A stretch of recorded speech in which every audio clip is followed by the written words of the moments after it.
This One Up podcast is brought to you by Hands on Mobile and Marvel Mobile. Now on your mobile phone, discover the secrets of the Silver Surfer and the Fantastic Four.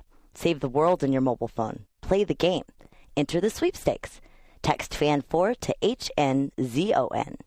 Go to marvelmobile.com/F4 for sweepstakes details and further information on the game and wallpapers.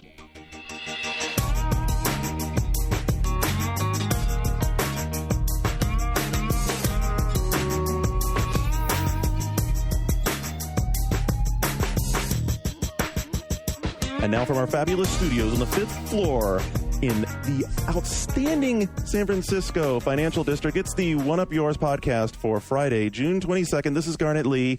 John is looking at me like, you've got to kill those intros. I was wondering why the Financial District was outstanding. Because it's just a beautiful place to be. It is. The construction site outside my window is fabulous. Isn't it? Yeah. You like that rhythmic pounding. Yeah, I do. I think that intro was preferable to Garnet trying to, up his street cred by rapping. You know what's so by funny? dropping mad rhymes. Yeah. Well, we actually had the Mad Rhymes scripted, and now we've blown the cover on the fourth chair for today, and folks will be ecstatic to know that is Mr. Mark McDonald. Woo! Hello, hello. He's got a lot of fans, Mark. Mark, I have to say I'm happy to be back. It's good. I feel we're happy to have you back. it's a good crew, and we're not doing it in the morning, and we're able to drink. It's nice. Well, and actually, you spent the last week and a half on vacation in Tokyo, and you brought us back a gift from one of our most valued listeners. I did, and it was quite an ordeal getting it back, but I'm glad now that I did. Why was it an ordeal? Oh, well, that's a story. But before we get away from that, we have to say that is Shane Bettenhausen. So we do have the regular crew pretty much now, except it's not quite regular yet. You never know. It's the regular crew, except it's not. I just want to tease people a little. I have to tweak them a little bit. The speculation continues on that fourth chair, and it's fun to just kind of. It's part of the game, right? You got to get people wondering, what will the fourth chair hold? Exactly. But we do need to thank Cormac for this bottle of fine scotch. So, yes, Highland single malt. The ordeal was just, you know how it is on airplanes these days, and you can't. Liquids. Not liquids cool. over whatever ounces have to be in a Ziploc bag, et cetera, et cetera. So, basically, this thing ended up in its own box with its own fragile stickers. Checked. Yeah, completely packed in its own box. It was a long, crazy thing, but it got here. I put it this way. At one point, I was considering just fucking throwing it away and buying a bottle and not telling you guys. But I didn't know what it was. So I was like, oh, fuck, all right, I'll try this. I would say from the printing on the back that this was absolutely the original one from Japan. Yeah, it was. It's good times. It'll fuel a good conversation. And I'm pretty sure McCormick must have remembered that this is actually my current favorite, regular drinking scotch. So great work. Yeah, you were saying this is your normal breakfast routine. Yes, this and this is your cornflake scotch, right? Exactly. This and cornflakes, and it's going to be a great day there at the One Up. Yeah. So, absolutely. And Shane, you and I were actually, so just for McCormick and those guys, we were talking about actually maybe going out there a little early, so, Well, TGS is going to be a fun time, so. It's going to be huge. We have a lot coming up. So here's what we got in the show today. The second segment, after we get through with what you've been playing in the first, is going to be message boards, which we did have a little turmoil over the past week. We'll touch on that for a minute, and then John What else is new? What else is new, right? Anyway, we'll touch on that for a minute, of course. So we're not avoiding that. And then we'll have John talk a little bit about some of the threads that were on there. We're going to jump right from there into talk about exclusive downloadable content, microtransactions, and then we really can't leave this Manhunt 2 issue alone. So we have to talk a little bit about that and censorship and all those kind of things. And then in the third segment, we have news, but with no Patrick. I guess I'm now back to being the news guy. Ball's back to you. Are you going to do it standing this time or sitting? that was what you call dead air. That was like John going, wait, what? I'm dead over here. All right, I'm just going to do it. Can you twiddle my knob a minute? Yes. We did this last time because now I can't hear out of one ear. You can't hear out of one ear, but so the other one you need to twiddle my knob a little bit. We'll just edit this all later. That's actually probably just some kind of failing in the circuit. So. Can you twiddle your own knob? No, I'd rather Garnet did it.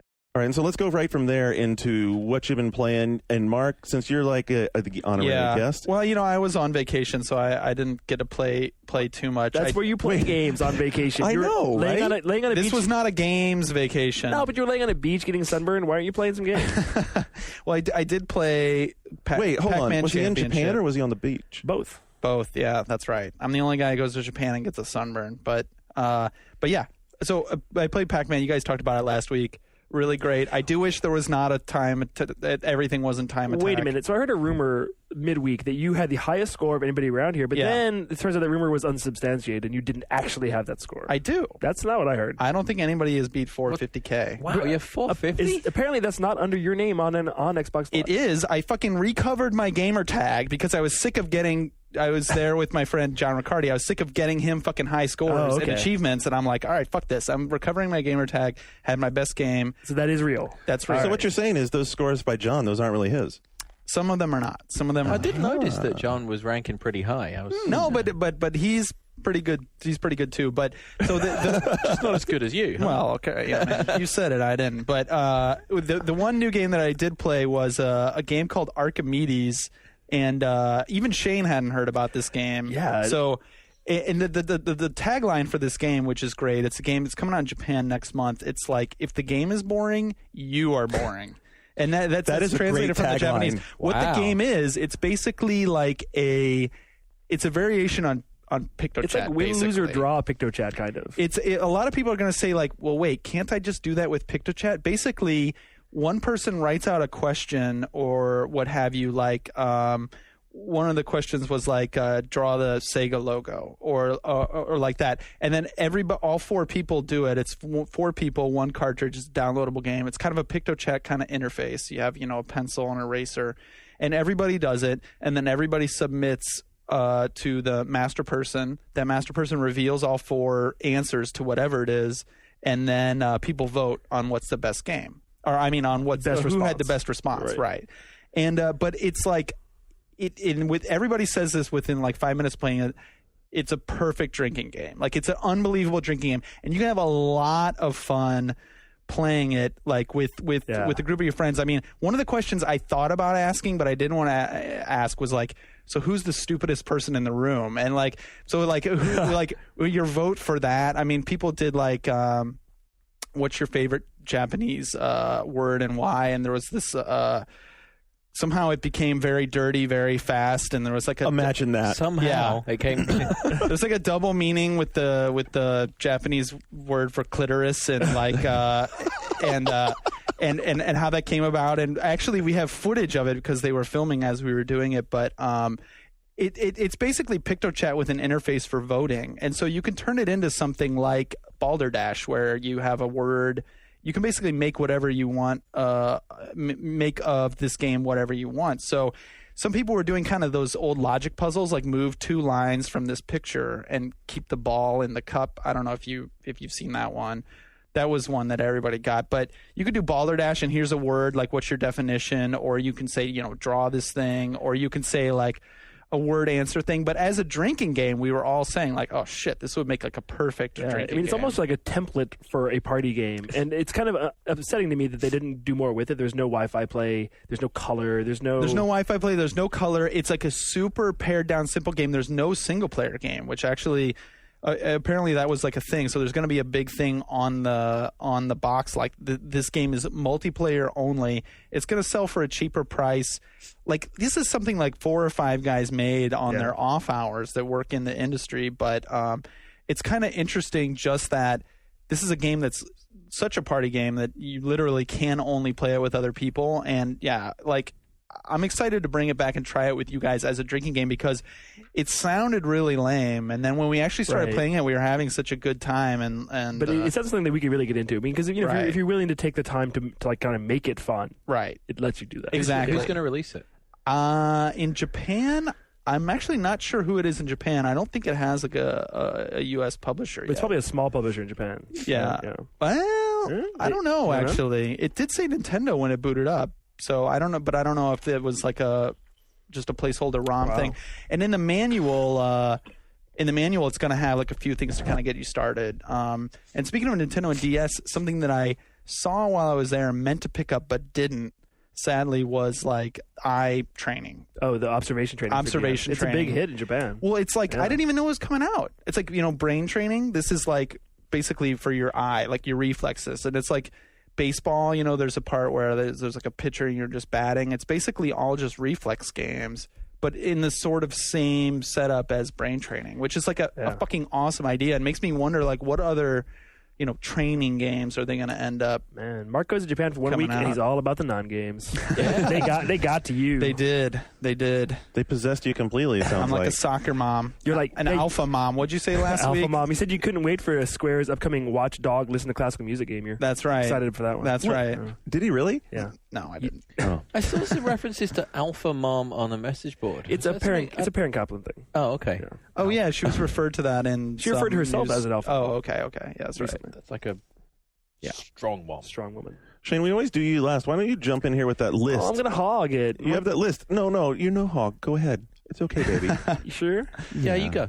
Okay. Yeah. Well, I've been really playing a ton of Persona 3. I mentioned it last week, but in the last week I've gotten super into it to the point where I'm up to like 2 a.m. Like don't want to stop playing it. This Like is the one with the dating thing in it, right? yeah, like I'm really, really enjoying it. It sounds really cool. Yeah, I was You were telling Mark telling about me it. So, like, it. I'll tell you more. If you ever play Persona 1 or 2 for PS1, this has kind of the same setup in that it's, in a way, it's a dungeon hack where you're, like, going through these dungeons and, catching these personas, which are kind of like, summon monsters mixed with Pokemon.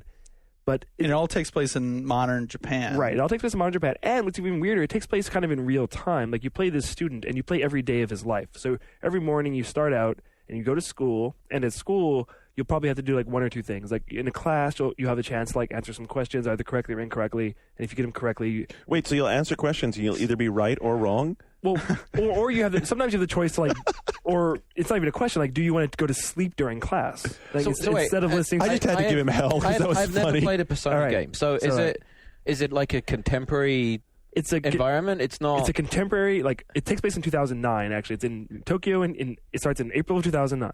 Okay. And you go to school, and you... Yeah, the whole Persona game thing is kind of like Right. emo Japanese high school kids Yes. with demons. Yes. Like that's kind of more the or less it. conceit. Yeah. Wait, So- is Jared in it? The main character looks a lot like former one-up freelancer Jared Ray. It's true. So anyway, so at school you have some options of doing things. You can either answer questions, you can go to sleep, you can join a club, you talk to your friends. There's different things you can do in the school, and that it changes from day to day, so it keeps it fresh. And then after school, you have the choice of like doing different things. You can either join clubs, go to the mall. And when you're in clubs, are these mini games that you Not do, really. or- Like they could expand on that on like the school / dating part of the game. They could expand on it and make it more interactive. But right now, it's more or less like the social experience. Like a lot of menus and dialogue trees, and your relationships with these different characters and clubs affect the game because each person, each club symbolizes one of the arcana in the Persona world. So if your relationship with, say, the Kendo Club is really good, and that is the Chariot Persona, when you're playing the dungeon hack part, like you'll be better with those skills. So Okay, am I the only one who right now are is- you already baffled? am I the only one who's picturing Luke like sitting here going like this? Well, yeah, it's definitely different. So the school dating part is surprisingly addictive and fun because it's well written. So the school thing is like a meta game sitting over the real game? So during the day, that's what you do. And it only ends up taking maybe 15, 20 minutes to play through a day of school. Because Right. it goes by very quickly, it's well edited. And then at night, you live in this dorm with these other kids who are involved in this secret society where they go and fight these demons at midnight every night. Sounds very like Harry Potter meets Bully Flatliners meets, meets Flatliners. So Sure. at midnight, you and your friends, you go to this giant tower that appears at midnight where the demons live. And it's a dungeon hack where the levels are randomly generated, except for every 5th level is a boss level, and those aren't randomly generated. Okay, can I interrupt you for a second again? Yeah.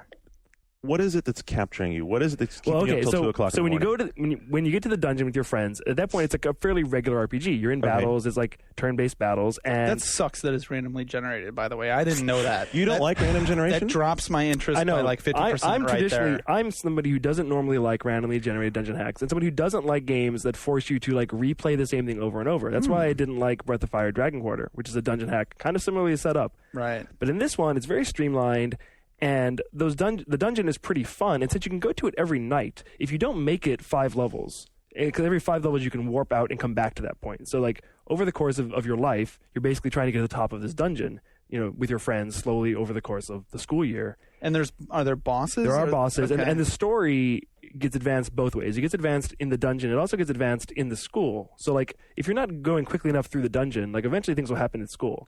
So it sounds like this is like what's exciting you is kind of like this is a new take on It's RPGs. very new. It's very fresh, and both halves are really fun. So And do they refer to each other like when you're in the school? Do the kids reference stuff going on in the dungeon? So you and your friends who know what's going on in the dungeon, you talk about it, but everybody else is kind of like unaware of this secret battle that's going on, but it is affecting them. Like it slowly over the course of the year as the plot becomes more revealed, like the two halves come together more, and you do end up having battles in the real world as well.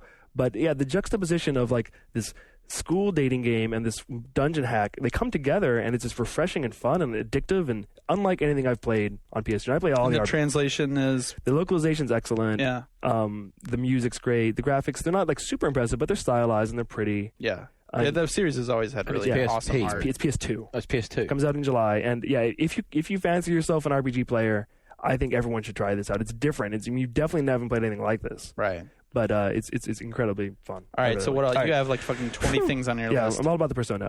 Heroes of Mana, I'm reviewing that. It's the RTS for Right. DS. And, I've heard mixed reports on it. I'm kind of digging it so far. It's definitely different. Like, Mana's never been an RTS. Mana's always an action So RPG. it is all real time. There's none of it. It's real time. You're drawing lines across the field. I wish they would just finally like fucking make the true proper follow up to the original Mana. Yeah, probably not going to happen. Like why? I think, in fact, this might be the series' last chance. Like, because the Dawn of Mana that just came out for PS2, not good. Not I can't so, even keep track of all the Mana games. Yeah. Children of Mana, Dawn of Mana, Friends of Mana. There's a lot of Manas out there. This one. I mean, if you like Revenant Wings. Well, right. I've heard If Jeremy. you like Revenant Wings, Right. it is a related field. Jeremy Parrish said when he played Revenant Yeah. Wings, it felt And like it's that. actually more complicated than Revenant Wings. Revenant Wings is a little more user friendly and dumbed down compared to this. So, Interesting. you should give it a chance. It's I'm not. looking forward to Onomatopoeia. I don't even know what you're talking about. All right. In the other world of handheld tactical role playing, I'm playing Jeanne d'Arc for PSP. It's by level 5. I've heard good things. Yeah, I'm definitely liking it. The graphics are really good. It's stylized. It's kind of a funny thing because it's a tactical RPG in the vein of Final Fantasy Tactics about Joan of Arc. It's set in France, and It looks gorgeous. yeah, the graphics are very, very pretty. It's a little simpler than you might expect Yeah. from level 5, but I think it's accessible and really the PSP RPG market is kind of wide open. There's a lot of middling titles there, so for a polished game like this to enter it, I'm glad to see that's becoming like to fruition after everything it's been, not everything it's been through, but after its development, of course, because last year at TGS, that was kind of one of those hidden gems that like Sam and I stumbled and onto. You guys have been talking it off and on since back then, and it Yeah. keeps coming. And you mentioned it a lot. I Shay. mentioned it, and it flopped in Japan, which is bizarre to me. Like, I don't understand why this game Yeah. It did. flopped there. So maybe it Why- has a I second can't chance believe that there. would flop there. It has great art. It has interesting characters. It has Level this- 5. Yeah, level level 5. 5 could do no wrong I in know. Japan, right? That's Crazy. pretty. That is Yeah. very odd. Yeah. Hopefully, hey, maybe North America can rescue it. Maybe it'll be a bigger hit here. I hope so. Who's releasing it here? Sony. Oh, Sony Yeah. is, right? Still totally addicted to Planet Puzzle League. I know I talk about it every week Oh, here. me too. You got me on it. But yeah, around the office, Shu, Greg Ford, Nelson, who works for Game Videos. We've what's been playing it a interesting ton. to me about Planet Puzzle League is I think all of us are playing it a little differently. Well, you're probably playing it wrong. Okay. Okay. But other than You that, care to whip it out and Different from good. I'll whip it out anytime. John and I were talking about this the other day, and John, what do you like about the game? Well, I find that in the basic mode, you can get into it like a rhythm where you can almost play it indefinitely. Like you can get to a point where it's That's just, not what's good about this game. No, it's not what's good about it at all. So Wrong! What I've been Sorry. what I've been finding is I've been playing the other modes because Puzzle I'll- mode the and the puzzle daily mode, actually mode? the garbage mode. I got addicted to that for a while because it's like really unforgiving. What's the garbage mode? Garbage mode is really the key because I mean, what's great about this game is the versus play, and that really is garbage mode play. It's where it kind of takes on garbage like mode. It gives you a few blocks at the bottom, and you have to Get rid of You them. have to get rid of them, and this garbage is coming at the top. And if you push the garbage off the top of the screen, you're done.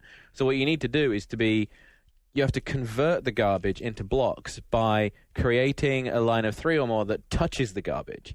And it actually won't convert all of it. It'll convert a line and maybe one line above. So or then sometimes you're- it skips. It'll skip a line. So sometimes you're actually working on multiple levels within the screen, and so then the chain reactions that you're trying to do, Oh, wait. it actually doubles them up. You're going to laugh here, but so if you get 3 lines together above, like sandwiched in between. Yes. You can actually still It work. will it will convert the You can work in there? within the garbage sandwich. Hi, welcome that's to cool. 1993. To welcome you guys to the This Look, is not a said- newsflash. I Right. said all along that I had not played these games before, and I am kind of enthralled by them. But so yeah. here's the different part: is that I'm not even excited by that part. I'm kind of digging on the daily play.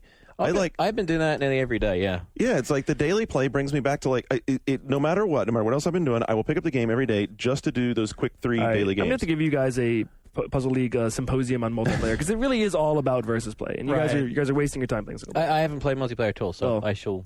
It's done. But I mean, hopefully, like it is here, this is like the gateway game into people that never played it because it had Pokemon or fucking Disney shit or whoever attached to it. Like Next week on What Up Yours, Forza 2 and Planet Puzzle I League. know. Okay, moving along. Yeah. So EA was here showing off Skate. I didn't get a hands-on. I was watching it a bunch though, and I'm actually pretty excited because I like the presentation a lot. They have a lot of really cool skaters. They have Robin Big from the hit MTV show, which I think is really funny, and they're in it. And like, John, you know Robin Big? you probably don't know what they are. No, I have no idea. Who's Robin Big? I do know what Rob's that a is. skater. Big's his bodyguard. They're really funny. big. Anyway, Rob and Big. Rob Oh, Big. Oh, I thought he yeah. said Robin Big. Yeah, Rob I did as and well. Big. My God, we are so fucking unhip, You're out of Garnet. touch. This is the super hip. It's got the super hip interface with a little T-Mobile sidekick Yeah, you it's- use to put in like your name. Like and the shit. presentation's very hip, and Yeah. they're just going for more realistic, than Tony Hawk. Like, they're really I'm trying sorry, to if it was differentiate really hip, it would be themselves. Helio Ocean. Sidekick 3, that's over. Oh, it's Psychic ID now, baby. That's what you Exactly. need.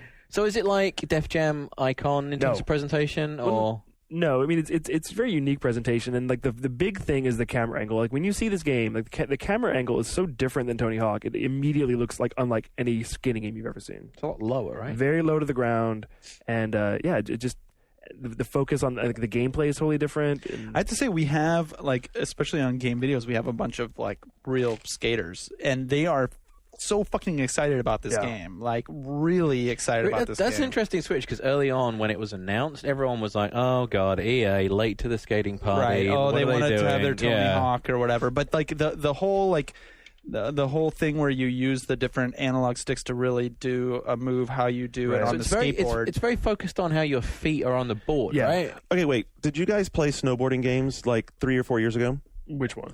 What I'm going to ask is I this played the Final equip- Fantasy VII. So the is this like- snowboarding minigame? Is this on like that. the Amped to SSX comparison? Amped isn't very realistic. Though. Amped 1 and 2. Amped 3, not so much. I'm not talking about was Amped 3. SSX, Yeah, I'm not basically. talking about Amped 3. Amped 3 broke that whole Yeah, thing. then that might be a valid. So it's kind of like Amped 1 and 2 where they were going for much more realism, Right. much more, not the crazy over the top tricks, but actually stuff that guys would do on a Yes. real board. yes. That's it. Interesting. And also Blue Dragon, got to build that, and I've been very excited about that. Yeah. So And- what do you have you? Well, I haven't really dug into it much because I'm still so hooked on Persona, but I Okay. played a little bit, and I was curious about the localization. Right. And the localization seems a little hit and miss to me. Really. Yeah, like some of the characters sound good, other ones don't. Like The voices. it has a lot. Yeah, it has a lot of the 30-year-old woman trying to sound like a 12-year-old boy syndrome, which I really right. don't Oh like. dear. That would be tricky with that game because it's like it's one thing when you see those characters acting that way and it's in Japanese, Right. But it's like it's hard to make that shit Right. in English. Well, I mean, but you have to be willing to stomach the whole like Dragon Ball brightly colored Right. kitty it's like how plot do you already. How do you know? localize a little like potato looking guy jumping around for 5 minutes like screaming like, "Oh, thank you so much. I love Right. you for saving my village." Like it's going to Yeah. sound a little off no matter Right, and how I'm you do definitely it. stoked for this game. I'm a big Dragon Quest fan, so like the presentation and the style doesn't bother me. But I do wonder if a lot of people who are weaned on more serious, realistic-looking games won't be Well, able but to play that's the Dragon Quest. comparison, right? Is Yeah. Dragon Quest. And Yeah. Dragon Quest Right. 8 did pretty well here. But this is kiddier and crazier than Dragon Quest. But in the gameplay, I'm really curious what you will think of it because I was not sold on like the look, although it kind of won me I'm over. sold on the look. I like the graphics. The fucking gameplay is what, because I'm a huge old Final Fantasy V, Right. like that's still my favorite Final Fantasy, and like the system, it's not exactly the job system at all, but it works Right. similarly to it. I'm really interested to see what Well, you'll think of from that. what I've heard from people who've beaten it, they say that like the gameplay is it's standard and it's okay, but it is fundamentally way too easy, and the system is simplified, and like you get all these cool attacks, but it doesn't really matter because it's so easy. See, all that stuff, I mean, I agree with a little bit, but I think it's much better in its Yeah. whole than you'll think. Right. You think it's like, oh, it's simplified, it's kidified. It's not. And even just the very simple thing of how you group enemies when you attack them, you send out this kind of cone of your attack radius, and if you can get like a fire enemy and an ice enemy, they'll actually attack each that's other cool. before you attack them. It's really cool, and the way you level up your characters and stuff like that. It's a good, really good like Japanese. Well, RPG. and I think the big battle is between that and Eternal Sonata, and like that, since the Japanese version of that finally came out, people have finished it. It's pretty clear Blue Dragon is the superior title. Yeah, I did hear actually Eternal Sonata. So that was a game I saw. You were watching John play that while you were there. A bunch of while I was there. Yeah, and it seemed like from what I heard, it was like, I mean, initially it was like really exciting, but it kind of overstayed its welcome and some of the mechanics, and a lot of the enemies kept repeating. And I've stuff been like trying that. to keep people's expectations for that game in check ever since I originally saw it, and I've taken a lot of flack for it. But I think people, you took a lot of flack for saying it looked like a fucking Dreamcast game, right? Which it does not. Well, then I took a lot of flack for saying it's a B-level Japanese RPG for PS2, which it is. Like in terms of its design and its narrative and its battle system and its options and its length. I mean, like, seriously, like, people who don't give a shit about Baten Kaitos were suddenly acting like this was the second coming of Christ, and like really, guys, is not. But anyway, moving right along. The final thing I got to play was Contra 4. Can't really talk about it, but next week, it's gonna be all over 1UP. Yeah, we have a ton of coverage coming on that. Next week, stay tuned for that. Your DS will be happy. You have a smile on your face. Got a smile on my face. Yeah, everyone walked out of that demo with that smile. And I was very, very worried about this game since the last game I reviewed by this developer got a 0.0. So. Oh wow. Yeah. Oh, whoa! What was that? Ping pals. Ping pals. But a 0.0. But what was the game that the developer did before that? Sigma Star Story, Shantae, games I've never played. I've never played either. All of right, games. but you've heard I've heard buzz of, on heard the Shantae. Wow, real up and down. Yeah. You know, the other demo we had in the office today was Sega Rally, and I got to play that, and I was so relieved because it is Sega Rally. Really? Yeah, it's totally. I was worried too, dude. Yeah. It is Sega Rally. Like I immediately was flashing back to many years ago. Easy left, maybe. Yeah, and standing in my John appreciates that. Oh, yeah. As a Brit. Yeah. Dreamcast days, import Dreamcast, 3:00 in the morning, still playing Sega Rally. And I liked Sega Rally 2 for Dreamcast. A lot of people didn't. Really? The Windows CE version, people were not feeling it. So with Dirt and all that, this game still... look, they're so different. They're so totally different. Look, the Sega Rally does not have damage modeling all over the cars, so you're not going to get in trouble with that. And it's all about... It's more Burnout than... It's an arcade. Yeah. That's a great comparison. So Burnout it's like is a perfect comparison. even within the rally sub-genre of racing, there's like the arcade rally and the serious rally. And I really like it. It's like it's not quite as hardcore on making you hit the drifts just right as like the last Ridge Racers, because the last Ridge Racers, especially like It's all about drifting. It's all about drifting, but after you started to get into the game, the difficulty level ramped up pretty quickly to where it was slapping you around. And this, I don't know if this is going to do that. I mean, they said, oh, you're not going to win your first race. And no, I didn't win my first race, and it's going to be difficult. But the feel, it has that really, I don't know, there's just something about the Sega Rally feel. You feel like you're just like, you get in the zone really quick, you're flipping the cars around, you're sliding, and it's just all working. Where do the graphics fall in the pantheon of current? So here's the deal. I asked them about that, and I asked them also. I was curious because this is being developed by their new racing studio in the UK. I was like, okay, wait, this has like been a long time Japanese developed arcade game. Where's the basis of that? They've been talking to various members who used to be on the old arcade teams back in Japan to make sure they had the feel right. And what they boiled it down to was three main elements that made Sega Rally what it is. The first one was that they always use over bright, like super saturated colors, and so they have, you know, like it's like I think one of the old game developers or designers said that it was as if you were out driving on the most utopian day ever. It's like the perfect sun shining crystal clear day ever, and you're out rally driving. The second one is that they always push the graphics really hard, so that you always have like really great looking graphics. And the third one is that certain Sega Rally control where you're floating the car, but you still have just enough control that you're like, you know, like almost like driving on water or something. So does it still feel more like you're driving a radio control car than a real car? Yes, it does. But that's cool, like, right? I like the old Sega Rally feel. I really like Well, that. I got to interject. You know, we've been saying a lot of great things about Dirt. A friend of mine, Anthony, he bought it based on our recommendation. He demands that we give him $60. He's angry about the multiplayer. He's very angry that we didn't fully talk about just how shitty the multiplayer is. It's not shitty. It's just not. It's not. It's not multiplayer. It's not really multiplayer, right? Yeah.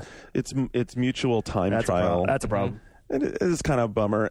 I think Sega Rally, if they just tighten everything up and finish what they're doing, it's going to be great. The detailing and the graphics is really fantastic. I mean, it looks really good. They have like this crazy cool balance. I mean, it really looks like what you would expect to see in an arcade in 2007. So, I mean, that part's really incredible.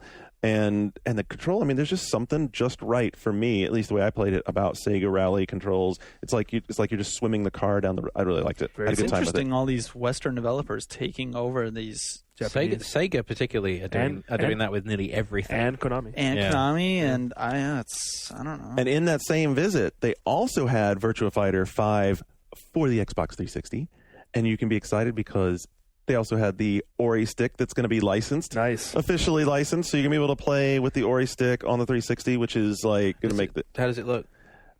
The same. Same. Exactly the same. no. No. That doesn't actually look exactly the same. And I know Shane's going to come across the chair at me, but it looks a little better. What? It looks a little better because, for whatever reason, and their explanation was, look, we've had this much more time to work on the engine, so obviously we've had time to make refinements. They've been able to dial up the anti-aliasing in it a lot, and you don't notice it so much in the game because the characters already looked great and the lighting already looked great. Where you notice it is in the backgrounds, especially as the distance gets further out, like when you're on some of those dojo levels where they have the mountainscapes in the back. Right. It looks so freaking amazing. So do they talk about what's anything different? Well, they have the anti-aliasing coming. You're going to be able to play it on because they're really well aware of their marketplace. Along with having the stick, they know that like a lot of people hate the D-pad on the 360, so they've enabled analog stick control on the 360, which is. And I've heard it actually works better than you think. Well, it would have to work better than the D-pad because D-pad on 360, unless you do like the Ryan's trick of shaving down the edge, Right. Well, it doesn't work worth a damn. Which apparently that shaving down is the like it's really sad that they haven't fixed that the entire time the 360 's been Yeah, out, why because are they apparently snapped to that does the trick. It does. That completely When we played over at fixes Ryan's house, it fixes it's it. not within Microsoft's nature to admit hardware faults. Well, they fixed the fucking ginormous the Magnum The Duke. The Duke. yeah the Duke.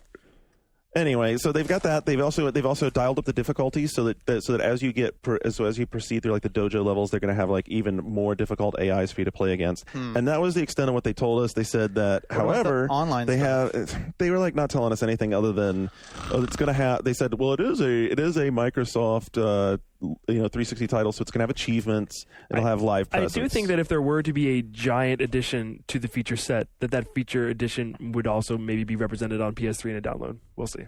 Whatever it is, and whatever is going to be coming, they talked about, hey, we have more to show you at E3. So I guess we're going to know more in a couple of 3 weeks. So, but I mean, it really, honestly, what's it going to be? It's going to be like leaderboards, how fast that is indicative of how this E3 is, where people are holding back like the lamest feature shit possible. feature sets. Yeah. specific feature sets, so they've got something to fucking talk about. Yeah. Yeah, trust me. I mean, it's Jay Boer, who we've been buddies with for a long time, and I was pushing him on it, and he's like, no, man, you're going to have to wait for E3. So that's cool. I mean, it's Virtua Fighter 5 for anyone who's on PS3. Fantastic game. You have no reason to be like jealous or anything. The AA thing that I was talking about, it's not that big a deal. The increased difficulties, yeah, I suppose, maybe. But I mean, you've already been playing it on your PS3. The only thing that would get people really excited was like real online play, and that's just not going to happen, right? They've always said it wasn't. I mean, as long as you got the arcades in Japan to protect, I think that's a really tough subject for them. Well, I to didn't deal even think with. it was that. I thought it was just the 60 frames a second. They've always gameplay. said, they refuse to cut corners. However, I think Namco could possibly push. Well, we have that announcement. I mean, that's one of the things we're talking about. We'll talk about we that. have Tekken announcement coming up. I mean, Right. I think it's up to them. Namco could push them. I think so. But I mean, what if Technology's Dead or Alive changed. didn't push that? I mean, Dead or Alive didn't run so well online. Yeah, I mean, you've read the complaints about Dead or Alive. Have you ever played Dead or Alive online? no, I would. It's Have you ever real. played Dead or Alive? No. It's real Yeah. connection Hey, sensitive. DOA 4 is not that bad. I'll just it's look. pretty good. I'll just look It's at not it. that No, see, bad. DOA 4 is good. This is Shane after he spent a week with Ryan in Japan. Like this is when he comes back. Nah, Dead or Alive. Dead or Alive's good. It's not that bad.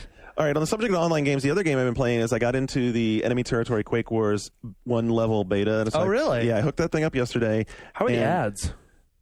Dude, why do people get so worked up about in-game advertising? Everyone's like afraid that they're going to do like interstitials or something and make just you. funnin'.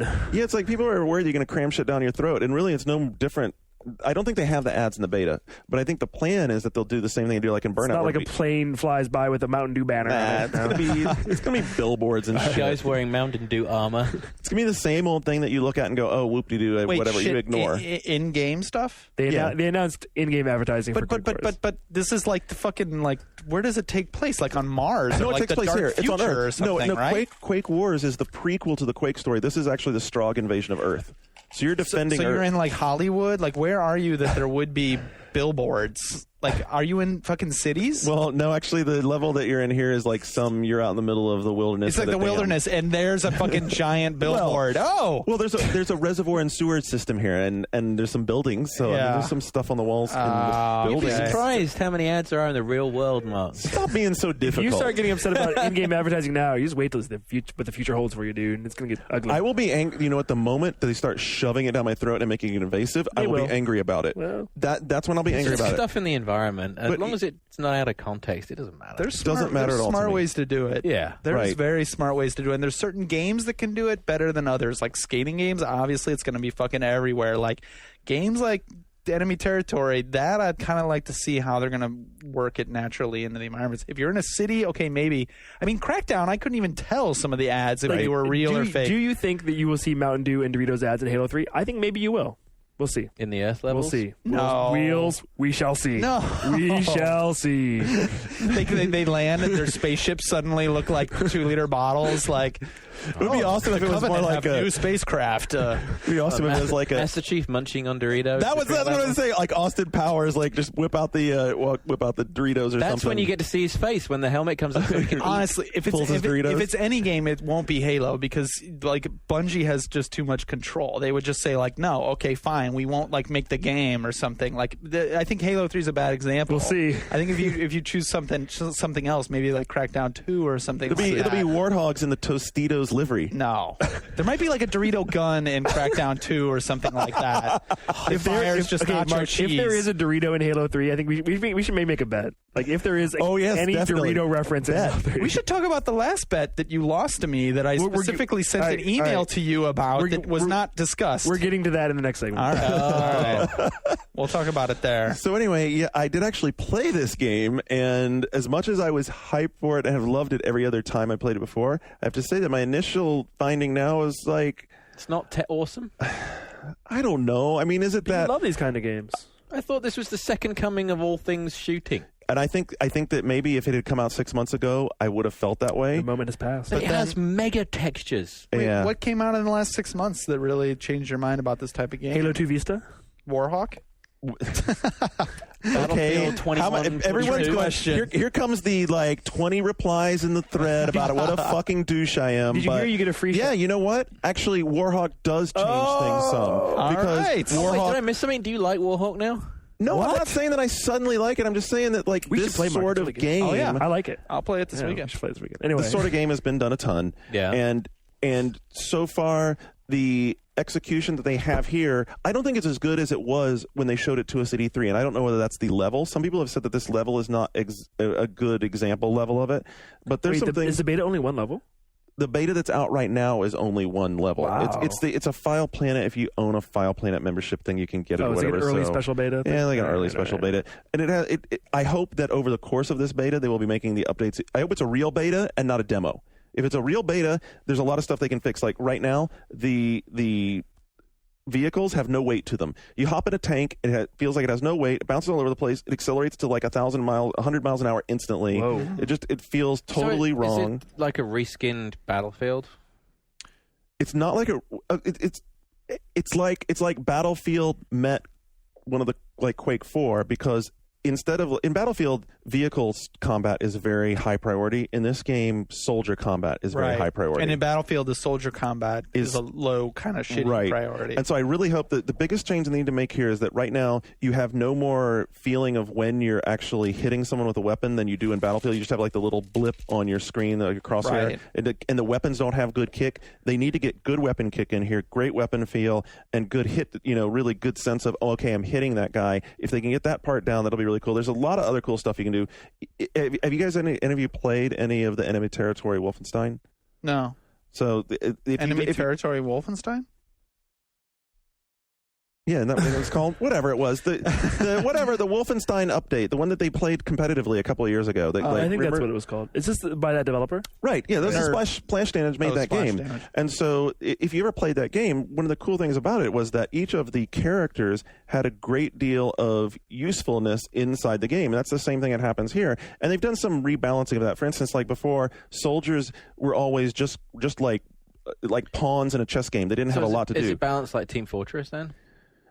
Well, I hesitate to say. I actually asked Sean Elliott that, and he said, no, it's not so much like Team Fortress, because in Team Fortress, again, the levels are very compressed, and you have a lot of indoor combat. Whereas here, I mean, this level is wide open, so it brings several elements that other games have done together in one piece. And I guess like right now, they're still working out how to get that right. But I got to say that I think the reason that it hasn't moved forward significantly is because of Activision's constraint of making them do 360 and PS3 ports.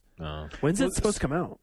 I think the This current fall? plan is this fall, and apparently they're going to unveil the console versions for the first time at E3. How does it look graphically, and how does it run on your machine?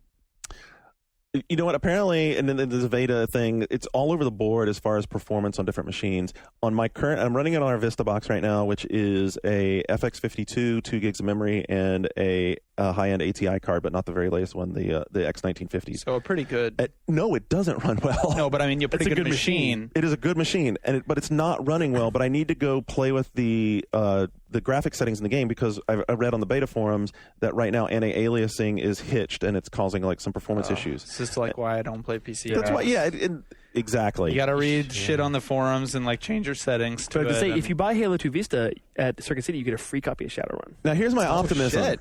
Here's my optimism for this game. Wait, Yes. God, that's fucking backwards. All right, that's bad.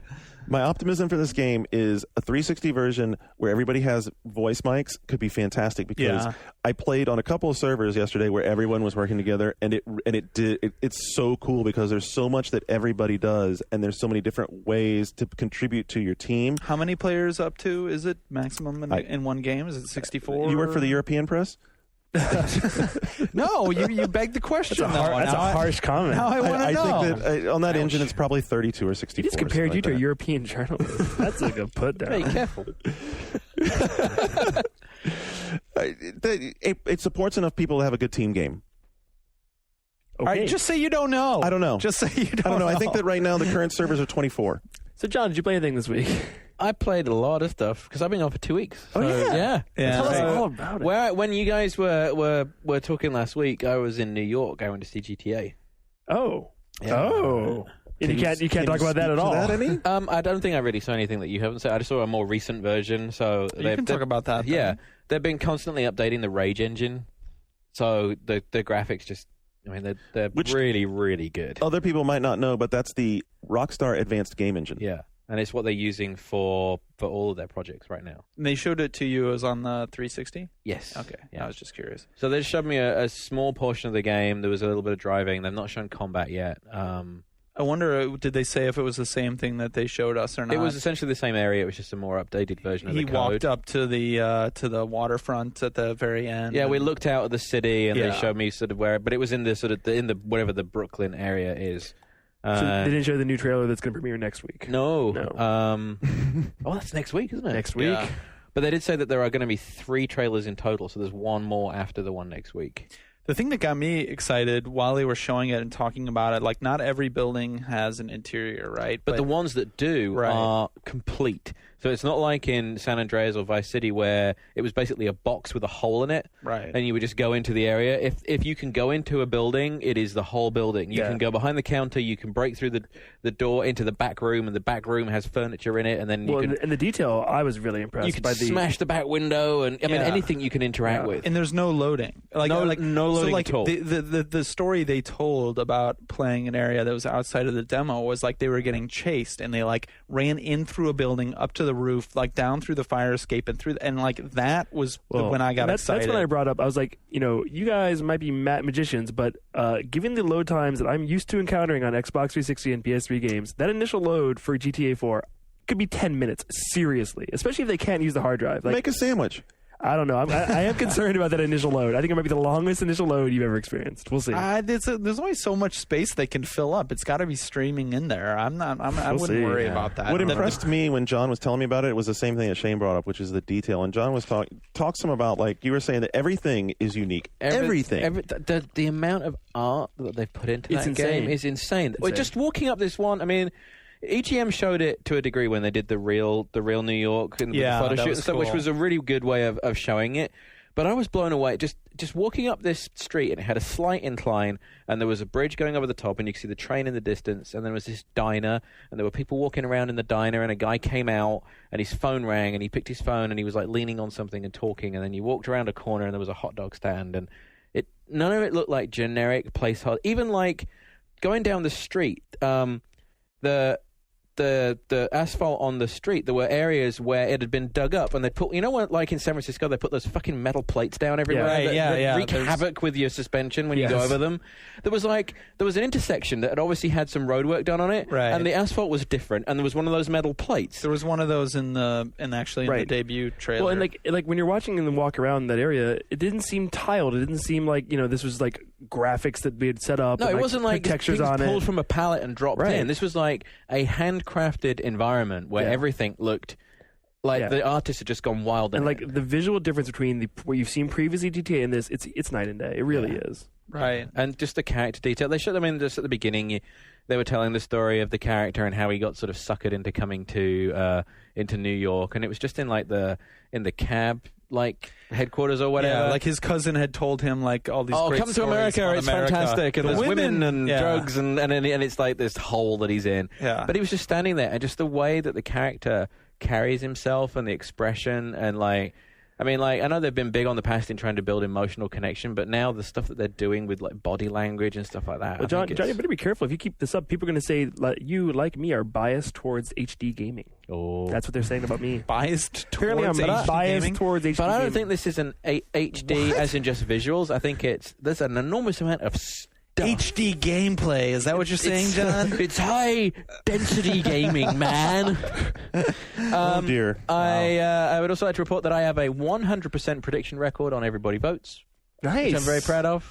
It's usually pretty damn easy, though. I have to say, like the few times that I've voted, it's kind of like, what's the better gift on Valentine's Day? Flowers or like Chocolate? A smack in the face. Crap. Oh, okay. Well, Have you submitted any questions? No, I didn't even know you could. You can submit questions. So have you ever played Zobmondo, the board game where it gives you the crazy choices? Like, would you rather eat worms or get punched in the mouth or stuff like that? Sorry, John, we're not 12. But so it's a board game that's also a very good drinking game. Right. But you can now, through Everybody Votes, you can submit crazy questions So like that. have you submitted I've submitted a a question? bunch. None of them have come up yet. None of What the are- questions seem very crazy that have been chosen. Wait, what are some of your questions? So now we'll know if we see them come up. I did like, would you rather eat something or have something? I can't remember exactly what it was. It was like have something horrible done to you or have to eat something horrible. Right, A lot of things right. along those lines to see if, because they seem pretty, like, some of them are pretty weird, the question. So Did you play any games on your Wii? What I is- did, yeah, What I is played- Everybody Votes? Yeah. you don't have a Wii, do you? No. Wait, never It's mind. like, it's really addictive, but it's really inane. I remember. This is the addition they made to the. Yeah, okay, now I know what you're talking It's about. one of the Okay. channels, and it's just Yeah, now I know what you're talking it's a one or the other question, and One thing that I actually know what you're really talking made about now. sense being in Japan, I noticed, like when they do polls, it's presented in a very similar way to the Everybody Votes channel. Where it like comes that whole with a circle. Yeah, Yeah. that's kind of where that comes from. so every day I check that. I played Tamagotchi Party On. Oh, I hear it's which really fucking good. Then don't bother. Are you Because trying to bait John? Sorry, Tamagotchi it's- fans. What it is it's a really bad Mario Party 8 clone, which isn't a really great starting point. Yeah, even But all of the mini games are single player. And if you're playing one against the computer, you have to watch it play. It's fucking single player Tamagotchi games. Awesome. And they're all no better than the little Tamagotchi keyring games. you can't skip them. You can't. Well, you have to watch a bit of it, and then you can kind of speed it up a bit. wow. But it's just, and so you can very often you'll be playing it, and like it's designed for little kids. And even Nintendo.com is like, cynical games journalists are going to hate this thing. And it's like, no, everybody's going to hate this well, game. when Nintendo Power gave it a 2.5, yeah, that's a sign. Even Really? even Nintendo.com, it says that the interesting premise makes up for the lack of mini games. That's Nintendo's pitch for the game. It's like, it's kind of an interesting idea, even though it plays like shit. That's a real pitch. Yes, go to Nintendo.com, look up Tamagotchi Party On, and read the hilarity that they posted there. But John, what did your kids think of this game? Were they playing this game? Will, my oldest, he walked away. He's Oh, like, yeah, really? He was just like, I don't want to, because Like it's a board game like Mario Party, and you just do some gesture to make it throw the die. But like you can land on a square where nothing happens, or you can land on a square where you have to miss a go, and then you have to sit and watch the computer play the fucking game in front of you. Excellent. Play a terrible game. Yeah, and- so you're watching a shitty game, not even interacting with it. So there was that. Wow. And then sorry, Man, John. You know, worked up here. Tamaguchi's gotten to you. yeah. And I played some Mario Party 8, which is Probably after that, After that- seemed like fucking. so we've been Manna playing. from I've been heaven. playing dual mode a lot because it's faster and it's just two of you. You didn't have to sit Right. through the other stuff. I played a lot of Planet Puzzle League on your recommendation. A lot of Pac-Man, which no one wants to hear about, and then I just got done playing Rainbow Six Vegas on PS3. Which has voice chat, I hear. It does, yeah, and very, very clear voice Nice. chat. Yeah. It's the miracle of Bluetooth. And before we got away from me, I also played Brothers in Arms on DS. Oh, I hear it's superb.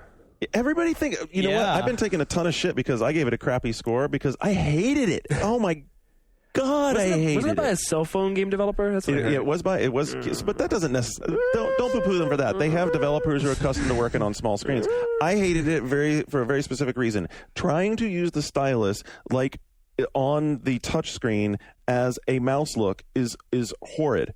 Really? Yes. Isn't that how Metroid did it? Yes. Except, okay, here's the difference. In Metroid, at least you were playing on the bottom screen. So the touch screen that you were working on was the screen where you actually was taking place. Right. In this game, it's more like a laptop where that's just that's just like the touchpad, and the action's taking place up here. So you're down here. Splinter Cell was kind of like. You're down here on that. the bottom screen, but you're moving a cursor around on the top screen, and you're trying to move it precisely, but you've got a little plastic point on top of the glass, and you're sliding around. It's just Well, and also they tried 3D graphics on DS. That's not so easy to do. Not so easy to pull off correctly. I'll give them props for that. They pulled off Really? a good engine, and Okay. it looks okay for a DS game. But God damn it, that's the PSP's game center. I mean, that's what PSP does really well. It doesn't look as good as Siphon Filter or SOCOM or any of those games. Come on. There's better games to put on DS. Just because they were able to do something doesn't mean that instantly makes it a great game. yeah. It's got to be fun. All right. Well, no one's probably going to play it. So I don't know. Brothers in Arms has a good reputation. There'll be some people who want it. There's some people who are upset with me for my score, but I didn't have fun playing it. It was not enjoyable. I appreciate what they did. Anyway, what do people appreciate? I tell you what they don't appreciate right now is Manhunt 2. So we're going to talk about that in the next segment. But before we get to that, we're also going to talk a little bit about whether or not Microsoft actually paid $50 million to secure Grand Theft Auto 4's downloadable content, exclusives, microtransactions, a whole ton of stuff to get to. Don't go anywhere. We'll get to all that when we come back.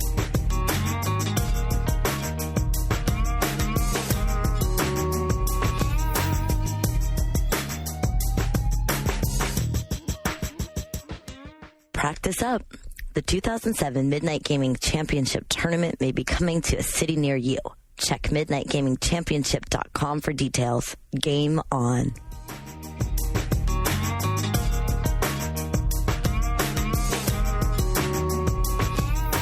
All right, we're back and ready to talk about all of that good stuff with downloadable content, episodic, and, of course, maybe the potential for a little censorship with Manhunt 2. But before we do that, we want to get into the message boards for a second. And we're not going to ignore the fact that we had a little bit of furor over my comments last week regarding guidelines for what might make a good post.